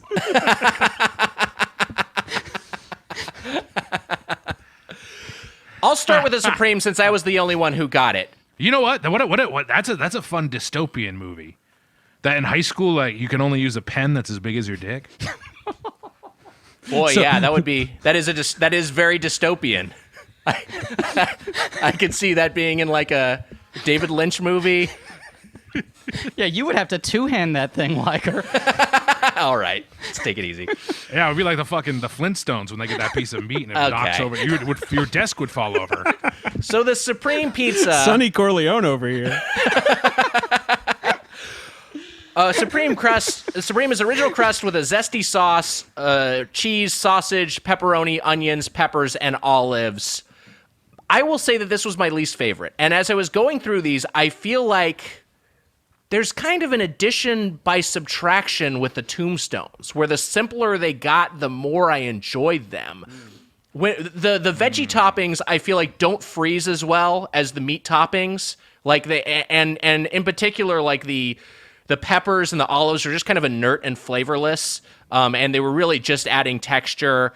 I just feel like all the stuff on here, the sausage, the pepperoni, the onions, peppers, olives, it's ungapachka. Like just I don't need all this. I could do with a little bit less. It's a hat on a hat. The pepperoni, Hat and a a hat. hat on a hat for sure. The pepperoni, I thought was quite good. I could have used the pepperonis to cup up a little bit. I almost wonder, because the recommended temperature is 400, and I almost wonder if I should do these at if I was doing these again, if I do them on, I'd made them by the letter of the law. I just did the instructions verbatim just to try to do it right. I kind of wonder if I want to do these on 425 and crisp them up a little bit. I wonder if that would help. I don't know. Mine was crispy as hell. The cheese pizza. So it might just be individual oven variants here. Well, but here's that's the the thing thing, you always too, have is to that account for. I put mine in before it got to the actual 400 level, so I wonder if while the oven was heating up, if it was more intense and maybe crisped it a little bit. I think that's the opposite of how it works. Right? I don't know, Nick. I mean, I put it in I only put it in because it was 17 to 19 minutes, and I put it up to 400, and I put it in the oven had been on for a little bit, but it hadn't reached 400 degrees. It hadn't beeped yet because it beeped about 5 or 6 minutes after I put it in the oven, and when I opened it up 17 minutes later, 18 minutes later. It was close to almost too burnt, but it was that weird thing of the edges were very crisp. The middle, I was like, is this middle not done enough? But then when I cut it, it was perfect. Wow. What did you guys think of that pepperoni? I think it's delicious. I mean, I as a kid was such a vanilla eater. I was so sort of picky about everything that I was plain cheese only. So when Tombstone was so important to me in my childhood, I was only ever having the cheese version. So the pepperoni has been a recent discovery for me, and I do think they have maybe the best frozen pepperoni in the game. Wow. It's just there's something about it. I agree with you that I would like a little more of the curl. I feel like in my mind's eye, the Tombstones of my youth, baked by my mother, were crispier. And I was trying to achieve that level of crispiness with my weak-ass toaster oven. So I put it in for an extra 5 minutes, the second pie I had, which was the 5 cheese. Got it a little bit closer. I do wish I had maybe gone up to 425 in the same way. I feel like Tombstone is best when the crust is really, really sort of almost crackery and the cheese is kind of browned. But because that was how it was prepared for me when I was young, because I wasn't having pepperoni at the time, I can't even imagine how the pepperoni would taste in those conditions. But I still think it's a great pie. It's a great topping. David, you like that pep? Yeah, the pep was actually my favorite. I feel like you're building up to maybe the less is more, as you're saying, but the pep, I agree. I also like the little cup pepperoni style, that curls up and it's got that little kind of pad of oil in it sometimes. That's great. And these pepperoni were more routine, but frozen pepperoni can be gross, and this was not gross at all, I find. You know what I mean? Sometimes the frozen pepperoni kind of instantly makes me, I don't know, makes my stomach turn upside down. This was perfect. The sauce is pretty tangy. I was just really surprised at how well balanced the whole thing was, because a bad frozen pizza, I feel like there's too much sauce, you burn your mouth right away, and you're sort of off to a bad start. Yeah, I will say that, and this is a bit of advice from the Tombstone website. Their frequently asked questions: why are Tombstone pizzas so hot? Answer: Tombstone pizza bakes up hot. We know this will be tough, but let our pizza stand for 5 minutes before diving in for a tasty bite. Yeah, so they are recommending you rest the pizza. I let it stand, yeah. Yeah, I think you got to do that before you cut into it. Don't just eat it right away. Nick, what we call Freddy Krueger mouth, this will cause a real Freddy Krueger mouth situation. Yes. I do like that the Tombstone website has empathy for me, that they know it will be tough for me to leave it there for 5 minutes. True, it is the battle I wage every time. Another fascinating thing about the Tombstone website is that you can rate their pizzas on the website. And the pepperoni is currently at 1.5 out of 5 stars, which I think is pretty low. I think what that is disappointed customers are going there and they're, it's the Yelp effect where just only the complainers are weighing in, the enthusiasts aren't doing anything. But hey, if you're out there and you like Tombstone, maybe goose that score a little bit. Maybe our listeners could. That's such an insane. Like, what were you expecting out of a frozen pizza? What the hell's going on here? Oh, yeah. This is interesting. I'm looking at the reviews now. They recently updated their flavor. I don't taste much of a difference, but like all their new branding has like big yellow text full on flavor. And if you look at the low reviews here, all of them are, why did you change the flavor? Was great until they quote unquote improved it. Wow. Griffin, So are you seeing this review that says, heads. I'm on That's what's bended happening. knee? Someone says I'm on bended knee. Someone says, I'm desperate. I need my old Tombstone back. I'm on bended knee here. Please. This is a great one. My That's by Spoonman _ Quincy. This one says, my simple ask, change it back. I was forced to buy your competitors, Jax, Red Baron, and Digiorno. I was desperate. This is the bended knee guy. This guy's incredible. That's the bent. Yeah. Wow. He's a real poet. Wow. I do say I probably like Red Baron. Well, we'll get into all that. I'm just gonna say I was surprised by the quality of the pizza, Nick. I think it's a pretty. It's. And look, the thing I remember most about Tombstone is what do you want on your Tombstone? Those commercials. I don't really remember having the pizzas. I'm sure that I had Tombstone pizzas before, but I don't really remember having them. I look. I didn't have the pepperoni, and I always like to judge a pizza based on the cheese. But my cheese was pretty good. It was a crispy, tasty. The sauce isn't in that category of like sometimes with frozen pizza you get either like too sweet of a sauce or the sauce has like too much of an oregano taste. And I thought the sauce on the Tombstone was really decent. It's a nice sauce. And I think that's a huge factor in frozen pizza. And of course, I think cheese honestly is the factor that matters the least with frozen pizza. I think it's the crust, the sauce, and then the cheese. But and also the crust on this guy a little thick. It's a little bit thicker. The bottom of it feels like gravelly or it feels like a dirt path. If you oh god. It wasn't quite my experience. Did you drop your pizza in your driveway? I've been eating some Pebble pizza. I've been playing too much Animal Bedrock. I've been playing too much Animal Crossing, and so I went to a comparison of how it tastes like the ground. Look, it's like clay-like. It's like a thick bottom, Nick. It's a very thick bottom of the pizza. I still don't quite. It just doesn't quite track for me. Like I didn't think it was that thick. I thought it was like a normal. It's not like pan thick. You know, it's like a normal. I don't mean thick. I just feel like at the bottom of it is like it feels cardboardy. It doesn't when you first put it in the oven. Yes, famously gravelly cardboardy. Cardboard is always so bumpy. Griffin, you and I were alike, and now I'm fucking pissed off. Wow, said it's gravelly. not easy to make Mitch mad. I said gravelly, and I was wrong. I fucked up with gravelly. I will say it's cardboard-esque. I agree with the bottom of it. Right. Yes. Okay.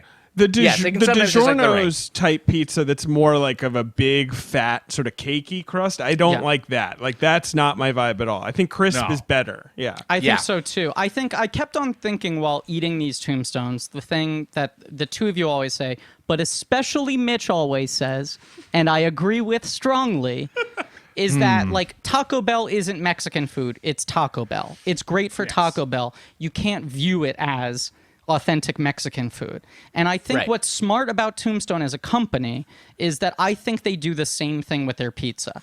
Like the cornerstone of the Digiorno's marketing campaign is this, it's not delivery, it's Digiorno's thing, which I call fucking bullshit on. There is no one who has ever been tricked by a Digiorno pizza. Yes. DiGiorno has all of the hallmarks of a frozen pizza, including the overreaching, like the overambition of, can we make this feel like a pizza from a pizzeria, which you will just never achieve in a home oven. Yeah. And I think Tombstone is very smart about, A, prioritize the sauce.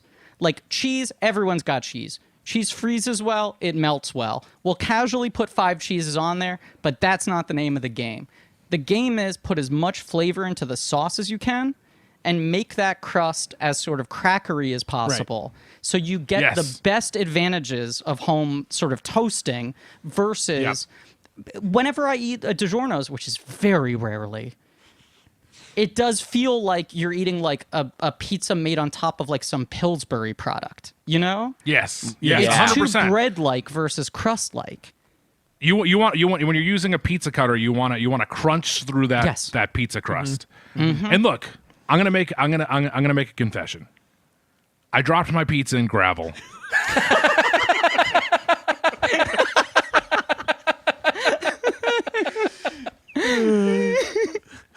And I said yabba dabba do, and I ate the whole thing with the gravel on it.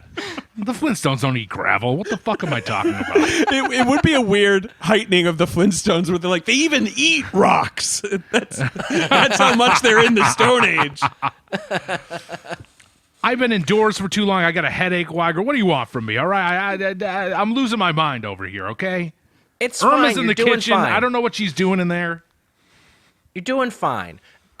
So you mentioned the cheese being simple, and it is, and kind of like beside the, you know, it's not a huge thing in the way you were prioritizing the ingredients here, Mitch. But I will say that I think the blend of cheeses, the 5 cheeses they have here, mozzarella, cheddar, Parmesan, Asiago, and Romano, work well, and I think it's got a good cheesy, ooey gooey, so soft and chewy, cheesy flavor. I really enjoy it. And I was biting them as like, I kind of wish this cheese blend was available on like I'd like to kind of try this with some toppings, but as a cheese pizza, I think it was excellent.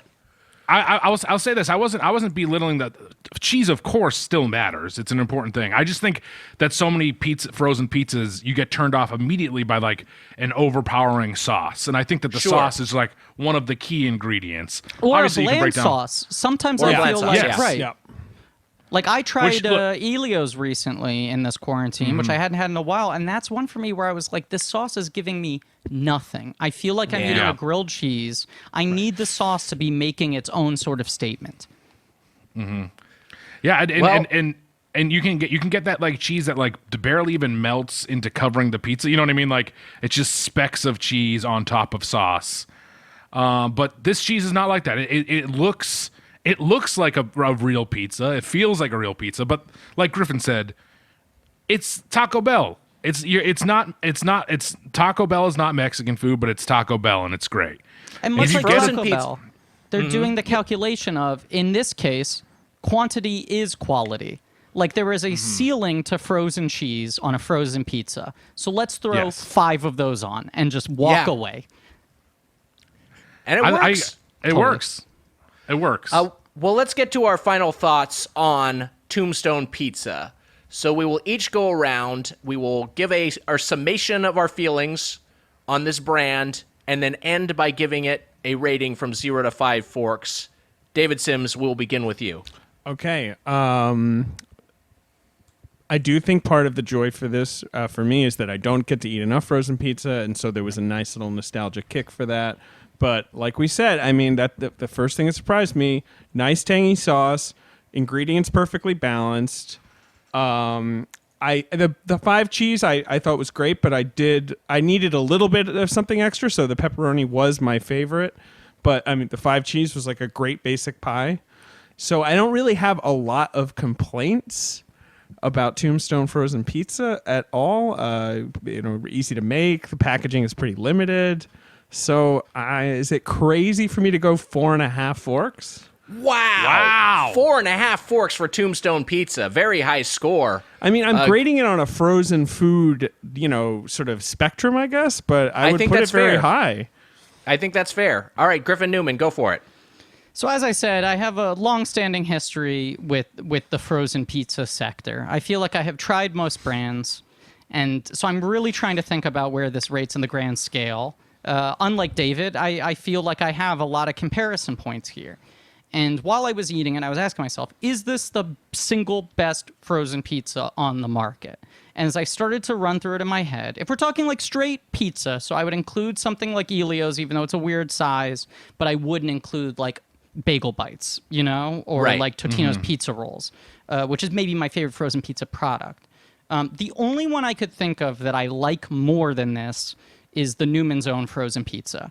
Which I think is incredibly good and is one of the few frozen pizzas that can get away with having a couple toppings and having them hold up well. Tombstone, I agree. I think you're probably best in a one-topping lane. So anything that's like a 5-meat, a supreme, I would stay away from. But like that hamburger pizza sounds really good. Classic sausage, and the pepperoni is amazing. I think it's about as good as you can get for like...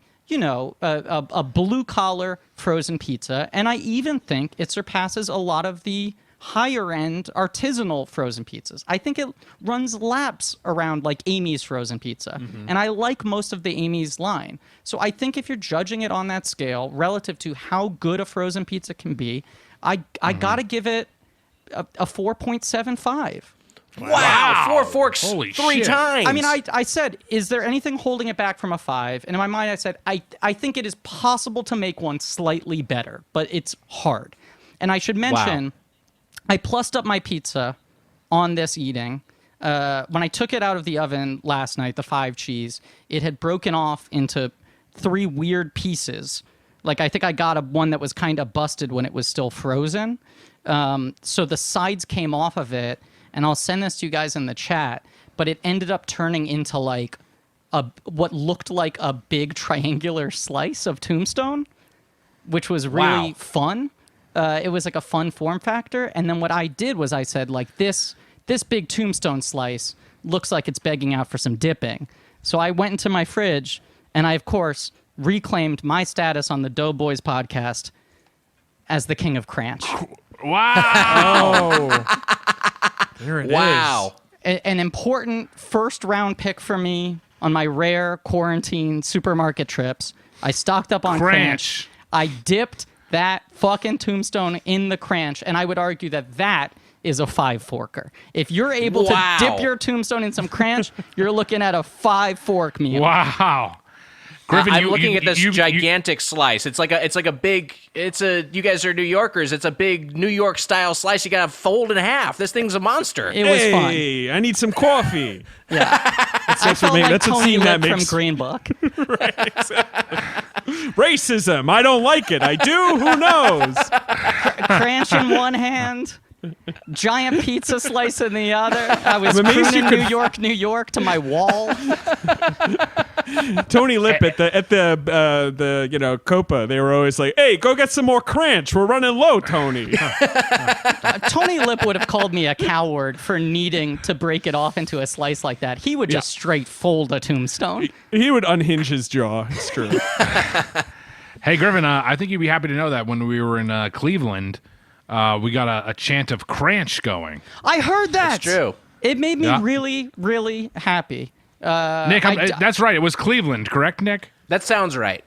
Okay. Well, I agree with Drew Carey. Cleveland rocks. If they like cranch, speaking as the king of cranch and the duke of frozen foods, Cleveland's all right by me. These are high numbers. My cranch, by the way, Yeah. since you recorded with us last, it got tossed.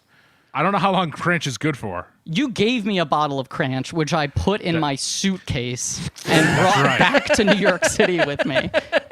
I've gotten right. cranch several times since we recorded, including the bottle I have proudly on my desk right now. Dear God. It's a great condiment. It's good. I was worried it was going to be discontinued, so I stocked up for a while. Smart move. All right, Mitch, Nick- your thoughts, your fork rating. Like I said, I hadn't really experienced tombstones in the past beyond what do you want on your tombstone, which the answer for me is Mike Mitchell from 1982 to 2020, hopefully.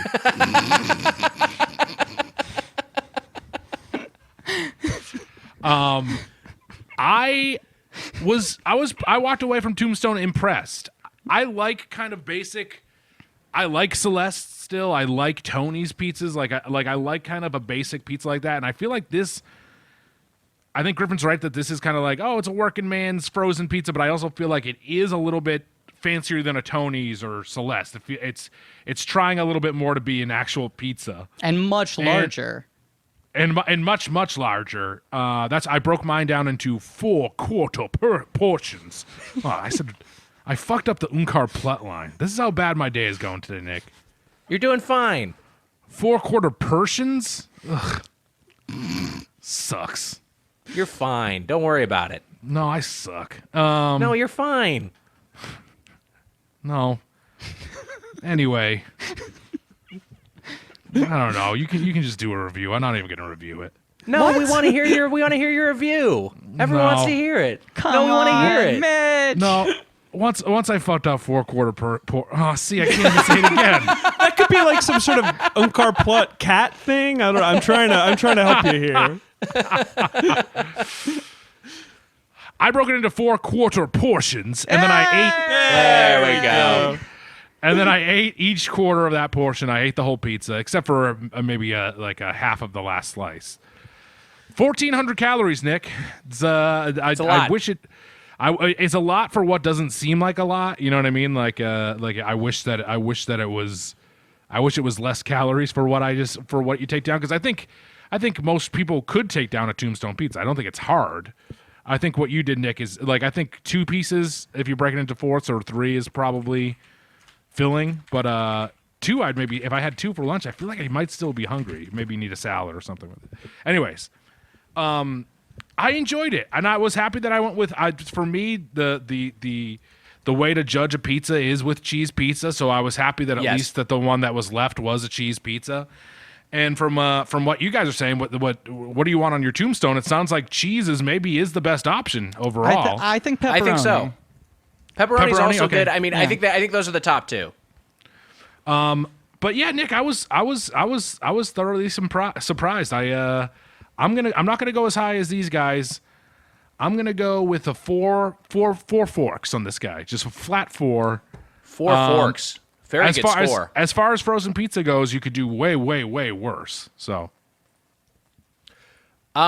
Mitch, I think that's a very good. I think that's a very good score. These are high scores, but this is a very good frozen pizza. And to what you were saying, it was like it's 1,400 calories if you eat the whole pizza. Yes, I feel like for an adult with a healthy appetite, which we all are, one pizza is one serving. And I think it's deceptive for them to try to. It's like when you get a Gatorade bottle and it's like 2.5 servings are in this. Like, give me a fucking break. You know, I'm drinking like 240 this whole thing. calories for a Gatorade. God damn. Yeah, I'm not drinking this over the course of 3 days. No Like, one's splitting a Tombstone. No one's saving more Tombstone for later. You're not going to put it in the fridge. Yeah. No. Yeah. Yeah, this is a dinner for one. But it's a fun dinner for one. And what you were saying about it being 1,400 calories, Mitch, that's basically. I looked it up. It's in the range of a Chipotle burrito with guacamole and cheese and sour cream and a protein. Wow. If you load up your Chipotle burritos, a lot of people do, you're getting about 1,400 calories. So it's not like this is some crazy unprecedented, meal versus some of the other things that you might be putting in your body if you listen to this podcast. So I wouldn't go nuts about that. I agree with that. I don't think that it's. I just wish that it was less calories. I mean, I was slightly surprised that it was 1,400 calories, but it's not that surprising. I mean, it's a cheese pizza. Yes, Supreme was okay. Pepperoni was good. 5 cheese was great. I think this is a very solid brand. I think it's a really good on the scale of frozen pizza, if that's what we're comparing it to. I like Tombstone, the name. I like the theming. I like what do you want on your Tombstone. I think it's up there with your Mama Celeste, the nice Italian grandmother, and your Red Baron, the World War I fighter ace for Germany. Right, just weirdly a pizza mascot, but I like that though they have some fun with it. Digiorno's less fun to me. Tombstone's fun. Mama Celeste is fun. Tony, the classic pizza chef, is fun. Red Baron is fun, and Tombstone is good. It's good quality, and I think it belongs to the Golden Plate Club. So 4 forks Triumph for Tombstone pizza. It's just a good quality frozen pizza. Nick, Yeah. I think it belongs in the Frozen Plate Club. Wow. Wow. The Frozen Plate Club, canonically established for the first time in this episode. Oh my God, I'm part of history. Oh my god. So, first member of the Frozen Plate Club, Tombstone Pizza. We'll see if anything else gets in over the course of Doughboys Topical Freeze. That was our review of Tombstone Pizza. It's time for a segment. Mitch, we did this for the first time a couple weeks ago with our friend Jen D'Angelo. I've got a food-related survey, and Mitch and David and Griffin will compete to guess the results. It's time to play the family food.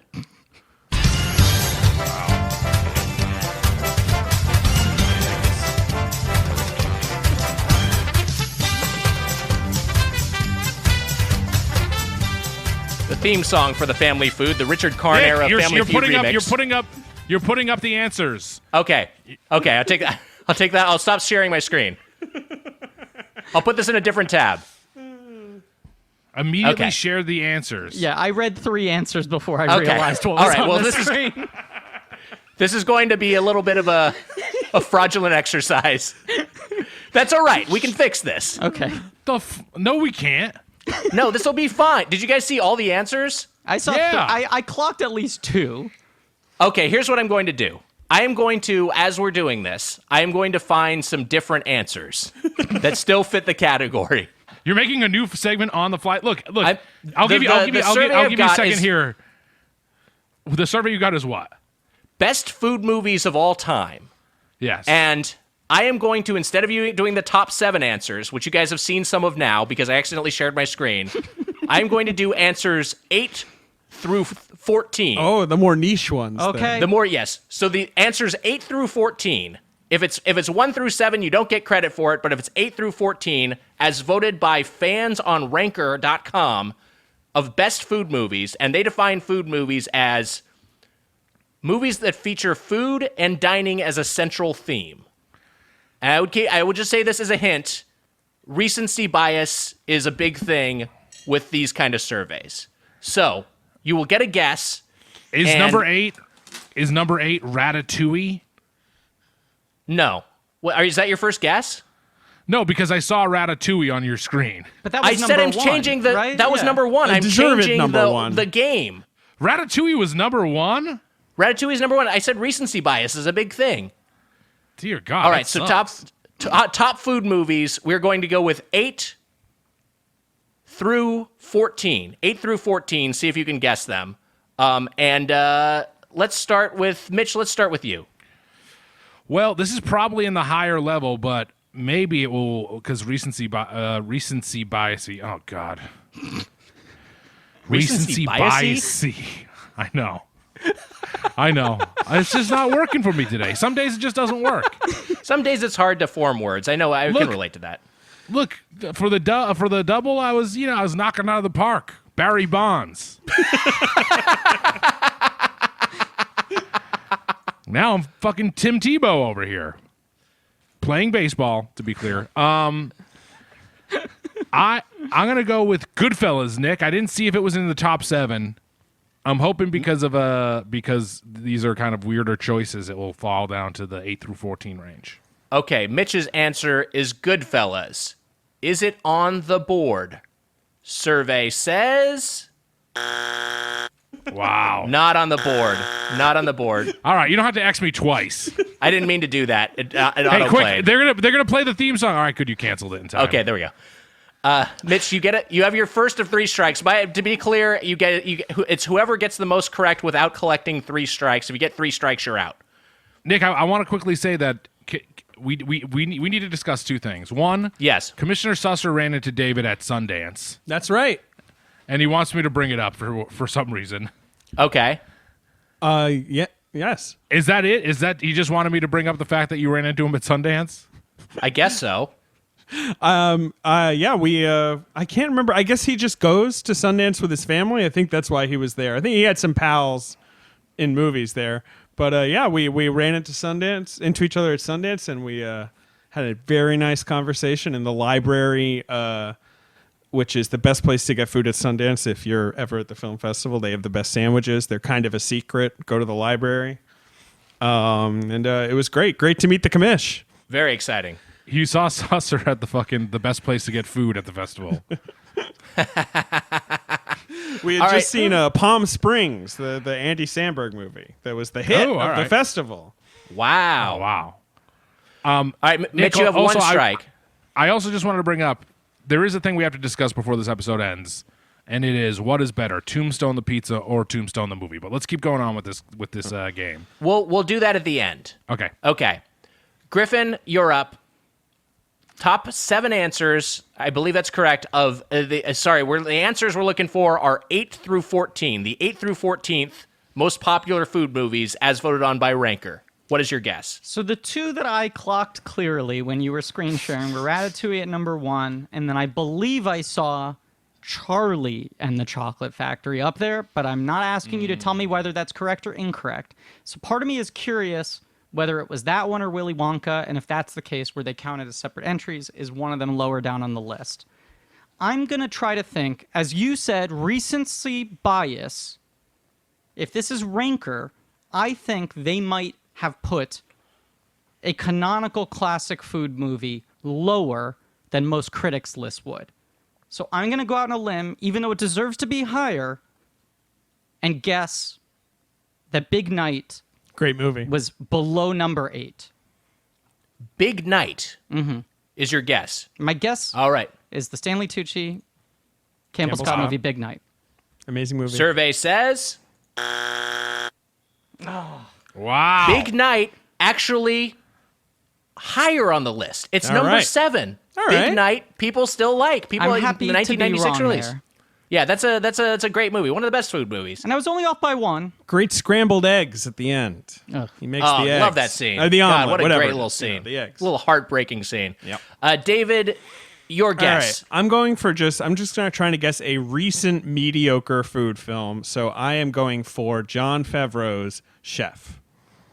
Jon Favreau's Chef. I thought it would be higher. but- David's guess. It might be Survey higher. says, unfortunately, Chef is way up there. Yeah. Ranked number 3, That's- 2014's Jon Favreau movie Chef, where he has a love triangle with Sofia Vergara and Scarlett Johansson. That is Who accurate. both can't keep their hands off of Jon Favreau. He's got those Cubanos. Got those Cubanos. He's got a truck in Cubanos. One of Griffin's favorite impressions that he's probably done on Blank Check 10 times is Jon Favreau talking about Cubanos in Chef. My impression is just saying, you gotta try these Cubanos. All right, everyone has 1 strike so far. No answers are off the board. This would have been so Nick. much better if I hadn't shared my screen. I messed up. I think- well, let's, I think it's way better that we have to guess like okay Yeah. food movies. That's a fun All right. challenge. Mitch, your guess. Something 8 through 14 on the list of best food movies. Nick, I'm going to go with Harold and Kumar Go to White Castle. Good answer. Survey says Harold and Kumar Goes to White Castle wasn't in the top 14? my feeling is that their criteria seem to be pretty strict, where dining had to be a central theme. And I think that probably it's more of a road movie where they have a food-based destination, but it's not all about That eating. is fucking bull. Okay. Take it up with Ranker. All right, Griffin, you're fucking up. more like Stanker. This site fucking sucks. Okay, so I'm trying to go like really middling. Like I'm trying to Yes. think of what are Don't take my films pick, Griffin. of the last 15 years I that got are one, just too. kind of banal Fuck. enough but are totally restaurant based. I'm gonna guess the Catherine Zeta-Jones film No Reservations. No reservations. Survey David, says was that your pick? Nope, it wasn't. But although I had that one, I was thinking about that one. number Wow. 8 answer. So the Yeah. number one on our board, No Reservations. I just squeaked it in there. Just today. CZJ, Eckhart, Wow. Yep. Dream Team. The critic complains about their steak not being rare enough. From the And director so of Catherine Shine. Zeta-Jones. Yeah. Yeah, oh, that's this director of Shine? Yeah. Wow. Okay.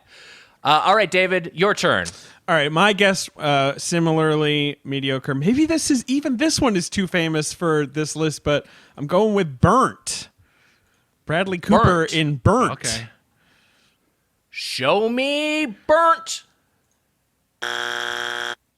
Yeah, burnt not on there. Not on there. Burnt. Well, wow, that's actually rude to Burnt, even though Burnt Yeah. sucks. Burnt all the way down at 21 Wow. on this list. So yeah, I get that fell out of the collective consciousness pretty quick. All right, Mitch, you have 2 strikes. I know, Nick. I'm nervous here. I'm going to go.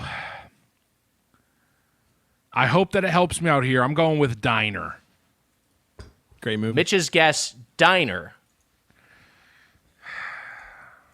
Survey says, Oh, fuck you. yeah. I think I like Diner. Great movie. Barry Levinson's first movie, is that who directed that? Yeah. Yeah. I'm I fucking like knocked Diner, but out. I think people have I think it's either people have forgotten about it, even though it is very good, or I think it maybe is just not. Again, doesn't have dining as a central theme. They just kind of go to this diner, but they're going around. I'm fucking knocked out. You struck out of the competition. Wow. Like in baseball, 3 strikes means you're out. And like in bowling, it means you're a turkey. So, sorry, Mitch. Griffin, your guess. Okay, I'm going to take a swing here because I'm thinking about the fact that I saw A Chocolate Factory up there, which is not like a dining movie, but is a movie that is very explicitly about food. I'm going to guess the animated film Cloudy with a Chance of Meatballs. Ooh, that's good. A lot of food. Show me Cloudy with a Chance of Meatballs. Not on the list. Wow. At all. My fear Nope. was it would be too high. Wow. No, I think it's not. You know what? Again, I think they just have very weird criteria for Nick. food movies. You've collected your second strike. Wow. Nick, I've got the list open now, and Cloudy with a Chance of Meatballs is actually 28th. Oh, it's all the Okay. way down at 28? Okay. Rude. That's too low. Yep. I feel like people just This- aren't seeing it on the list. This list is weird. Oh, and by the way, this list sucks. Yeah, it sucks, but Family Feud list sucks. That's the whole thing. Those lists suck. Yeah, No, America's they're much bad. better than this. You ask 100 people, you get bad lists. You get dumb answers. All right, David, your guess. All right, I'm going for a recent movie, definitely about food, that's maybe like slightly arty enough to not make the top 5 or so. Jiro Dreams of Sushi, the documentary. Show me Jiro Dreams of Sushi. Yes! You got one. Number All 12 right. answer, Jiro Dreams of Sushi. In there.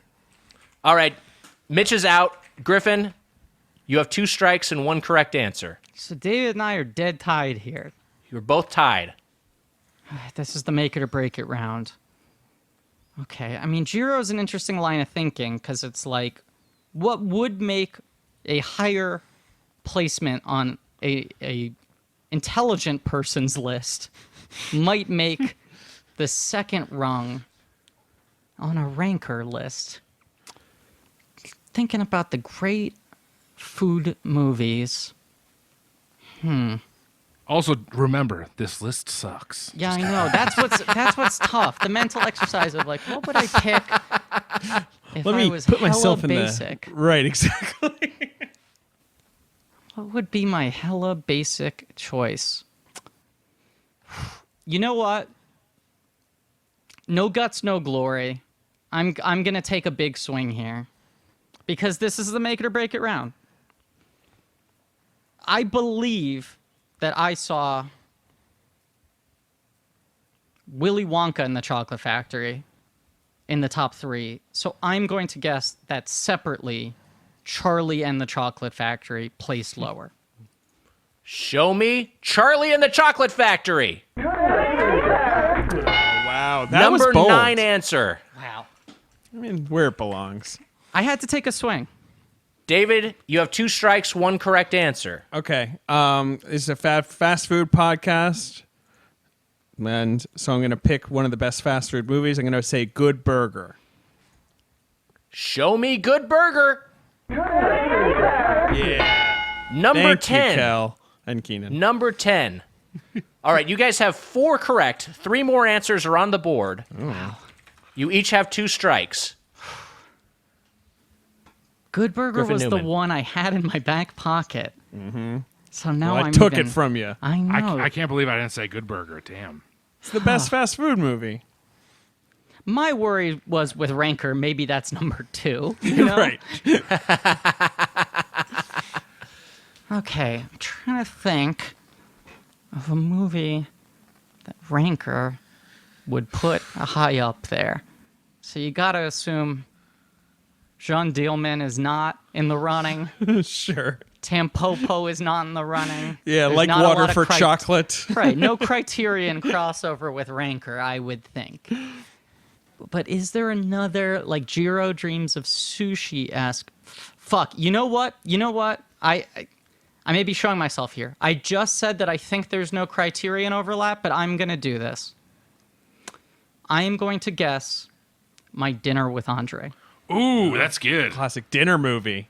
My Dinner with Andre, reviewed on the Doughboys Double, the episode My Dinner with Wiger. Is it on the list? Not on the Wow, list. that's trash. Yeah.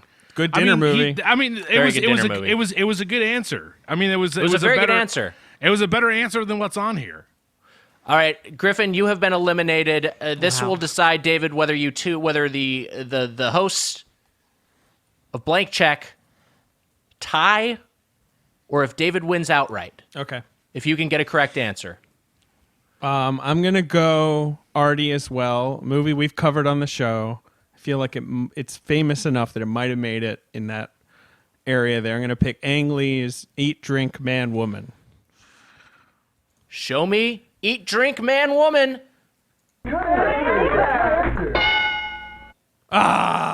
Yes. God. David Sims, you win the family food. Thank you so much.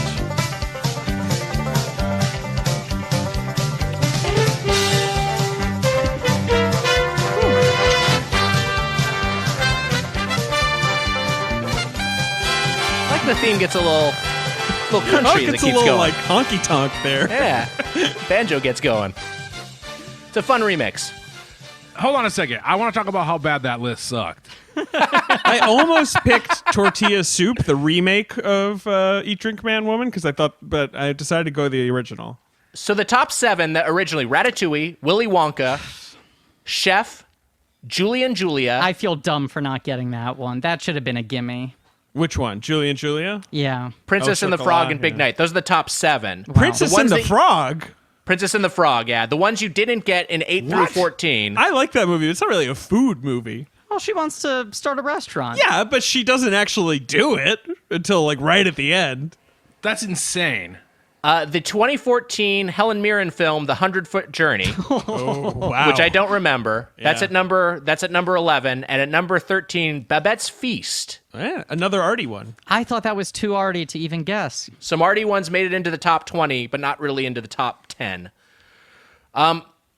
Mitch, you have any other entries you take particular issue with? I mean, I just think that to me, Goodfellas is more of like a food movie than some of these other movies. Like the idea of just like even like making food and like chopping garlic and stuff like that. That to me is more foodie than some of the answers on there. But you know, the list was bad, and I did bad at the game. So what do you want from me? I'm looking here. My Dinner with Andre is all the way down at 39. That's Oh, wow. insane. I didn't even know the list went that far. But That's just insane. it is ranked Jesus. number 21 on a list of the 28 best movies where nothing really happens. Wait, it didn't even make the top 10 of that? I know! What the hell? It is number 341 of the funniest 80s movies. Reservoir Dogs is number 4 on that list, and everyone in that movie is murdered. Like, things happen in So Reservoir much Dogs. shit happens in that. Weird list at Ranker. Hey, just like a restaurant via your feedback, let's open up the feedback. Today's email comes from Jake Kaminsky. Jake writes, a pizza place with several locations in LA called Lucifer's offers a spicy pie called the Ring Burner. I believe the ring in question is the eater's butthole. This makes me not want to eat this pizza. What are some other gross names for menu items? So gross names for menu items is the question. Didn't we just have something similar to this? Didn't we say like kumquats and shit? No, we were talking about funny food names. Oh, kumquats is funny. Yeah, funny, yeah. No, It's also kind of gross. it is kind of gross because it sounds like cum. I think the ring burner is disgusting. I don't think I've ever encountered anything that vile. That's really gross. Lucifer's Pizza is not bad for an LA delivery place. It I've can be fine. had Lucifer's. Lucifer's is good. Yeah, it's but I mean, just like that item name is pretty. Oh, I don't pretty like that wretched. at all. I don't want to think about a butthole. Yeah, I'm not a millennial. I don't order up the fucking. I don't want to think about a butthole while I'm eating food. I have an answer. I want to say in advance, please don't cancel me. This will sound like me making a very tasteless joke, but this is in fact a real menu item I have come across. There is a deli in New York City, like a classic Jewish deli that's open 24 hours, called Sarge's Delicatessen, that I love in general, but they still, in the year 2020, have a sandwich on their menu that is called the Bill Cosby. Oh, no. That alone is like, okay, maybe a little bit out of the times, what have you. I want to read to you what the Bill Cosby is, because this is what pushes it over the edge to feeling deliberately disgusting. The Bill Cosby is, give me 1 second here. Started Famous Burgers. Yes, okay. The Bill Cosby is a cheeseburger topped with a grilled sliced hot dog. So it is literally a wiener shoved in between two buns unnaturally. Oh boy. Dear God. Every time I see it on the menu, it feels like it's describing an attack. That's awful. God, that's vile. That it's literally just a wiener snuck in to a dish where it doesn't belong. And I don't know. I'd eat that. It sounds okay. Call That it sounds something else and I'd eat it. Oh, sure. Call Just it saying, the I'd Bob try Saget. And I'd order two. You'd have a full house. Nah, I'm sorry. I hope this doesn't get me in trouble, but I'm postmating a Bill Cosby sandwich right now.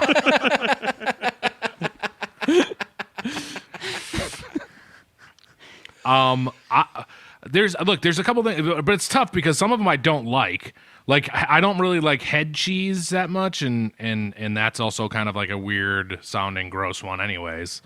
For me, Nick, I think the one that I like blood sausage is weird.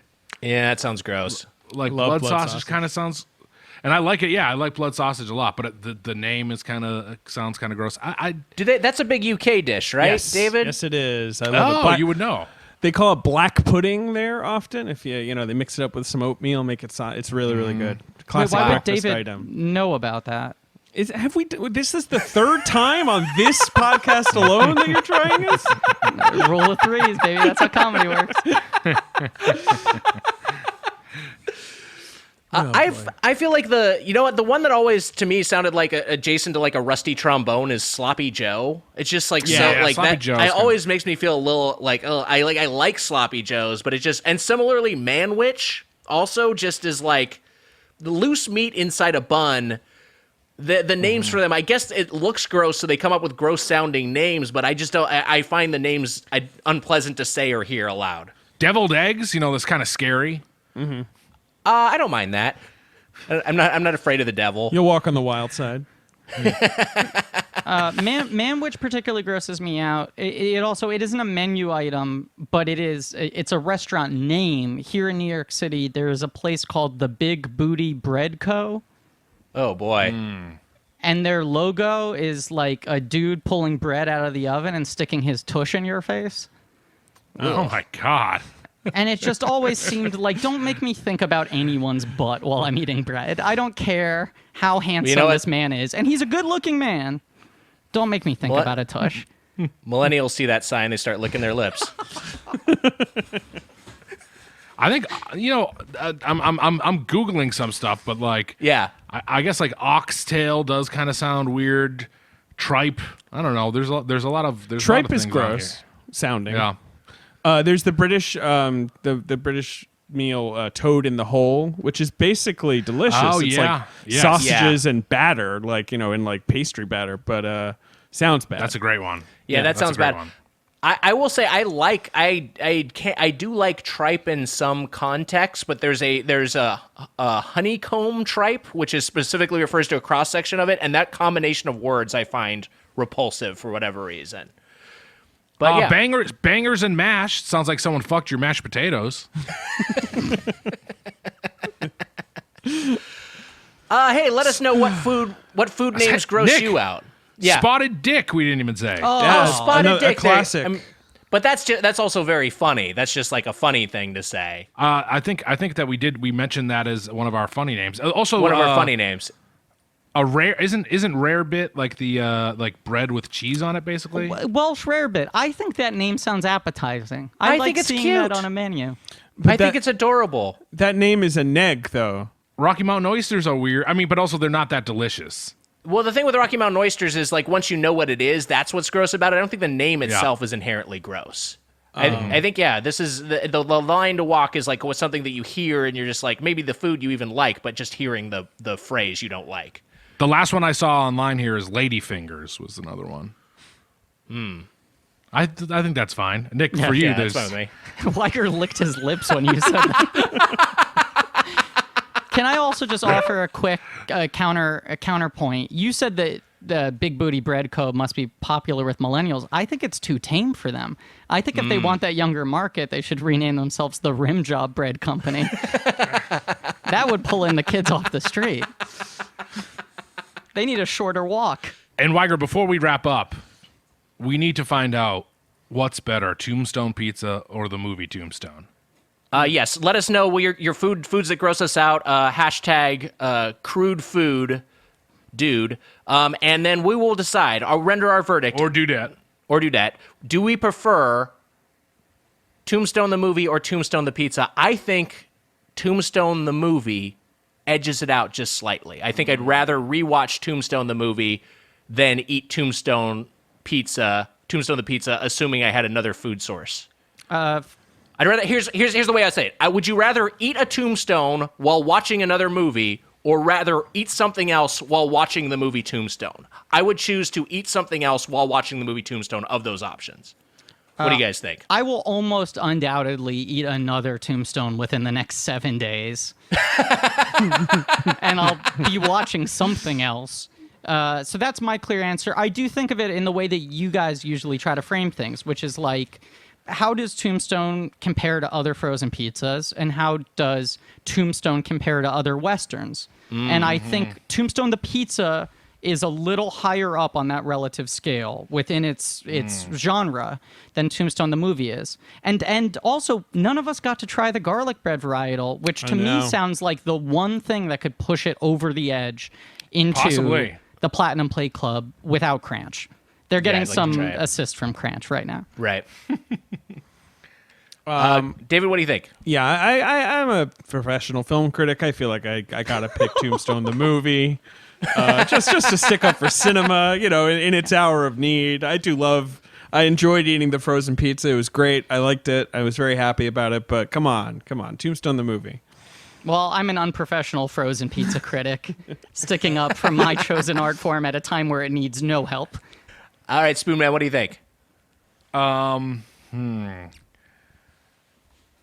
Tombstone the movie is not my huckleberry. My huckleberry is Tombstone the pizza. I go pizza. Wow. Just narrowly beats out the movie. Though I like both. They're both good. They're both almost equal. It's a weird thing we found out with this movie and the pizza are kind of on the same level. They're on the same I would level. agree with that. They're like enjoyable trash. They're like high level trash. Yeah. Mm-hmm. Yeah. Wow. For Mitch, Tombstone is down there at the creek walking on water. In the words of Doc Holliday. An even more famous line from the movie. I wanted to say that line in the double, and I forgot. If you have a question or comment about the world of chain restaurants, you can email us at doughboyspodcast@gmail.com or leave us a voicemail at 830-GODO. That's 830-463-6844. And to get the Doughboys Double, where we do things like part 1 of Tombstone Week, our weekly bonus episode, join the Golden or Platinum Plate Club at patreon.com/Doughboys. David Sims, Griffin, Newman. The podcast is Blank Check. Tell us about it and anything else you would like to promote at this time. Go ahead, Griffin. No, I'm taking it. Oh boy, it's a podcast. Well, we like to say it's a podcast about filmographies. It's people who get blank check status because of a big hit and get to make whatever crazy things they want. So we pick a director and we go through all of their movies 1 week, one episode at a time. Yeah. So right now we're doing George Miller, which is a pretty wild career because you got 4 Mad Maxes and then 3 talking animal movies, a witch movie, and a medical drama.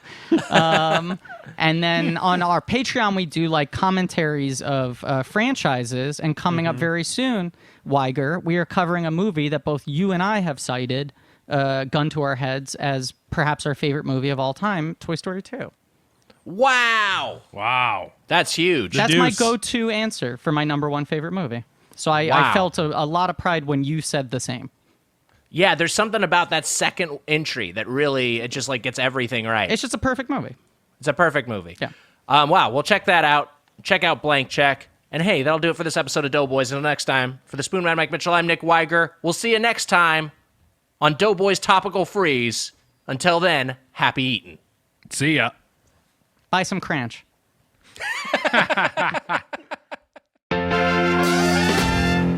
On the next Doughboys Double, you've heard of stakeouts, but a steak in? Guest Cody Ziegler joins to discuss that special occasion sliced beef product we know and love. The stakes couldn't be higher or tastier. Get the Doughboys Double every Tuesday only at patreon.com/doughboys. Sources for this week's intro are available in the episode description. That was a HeadGum podcast.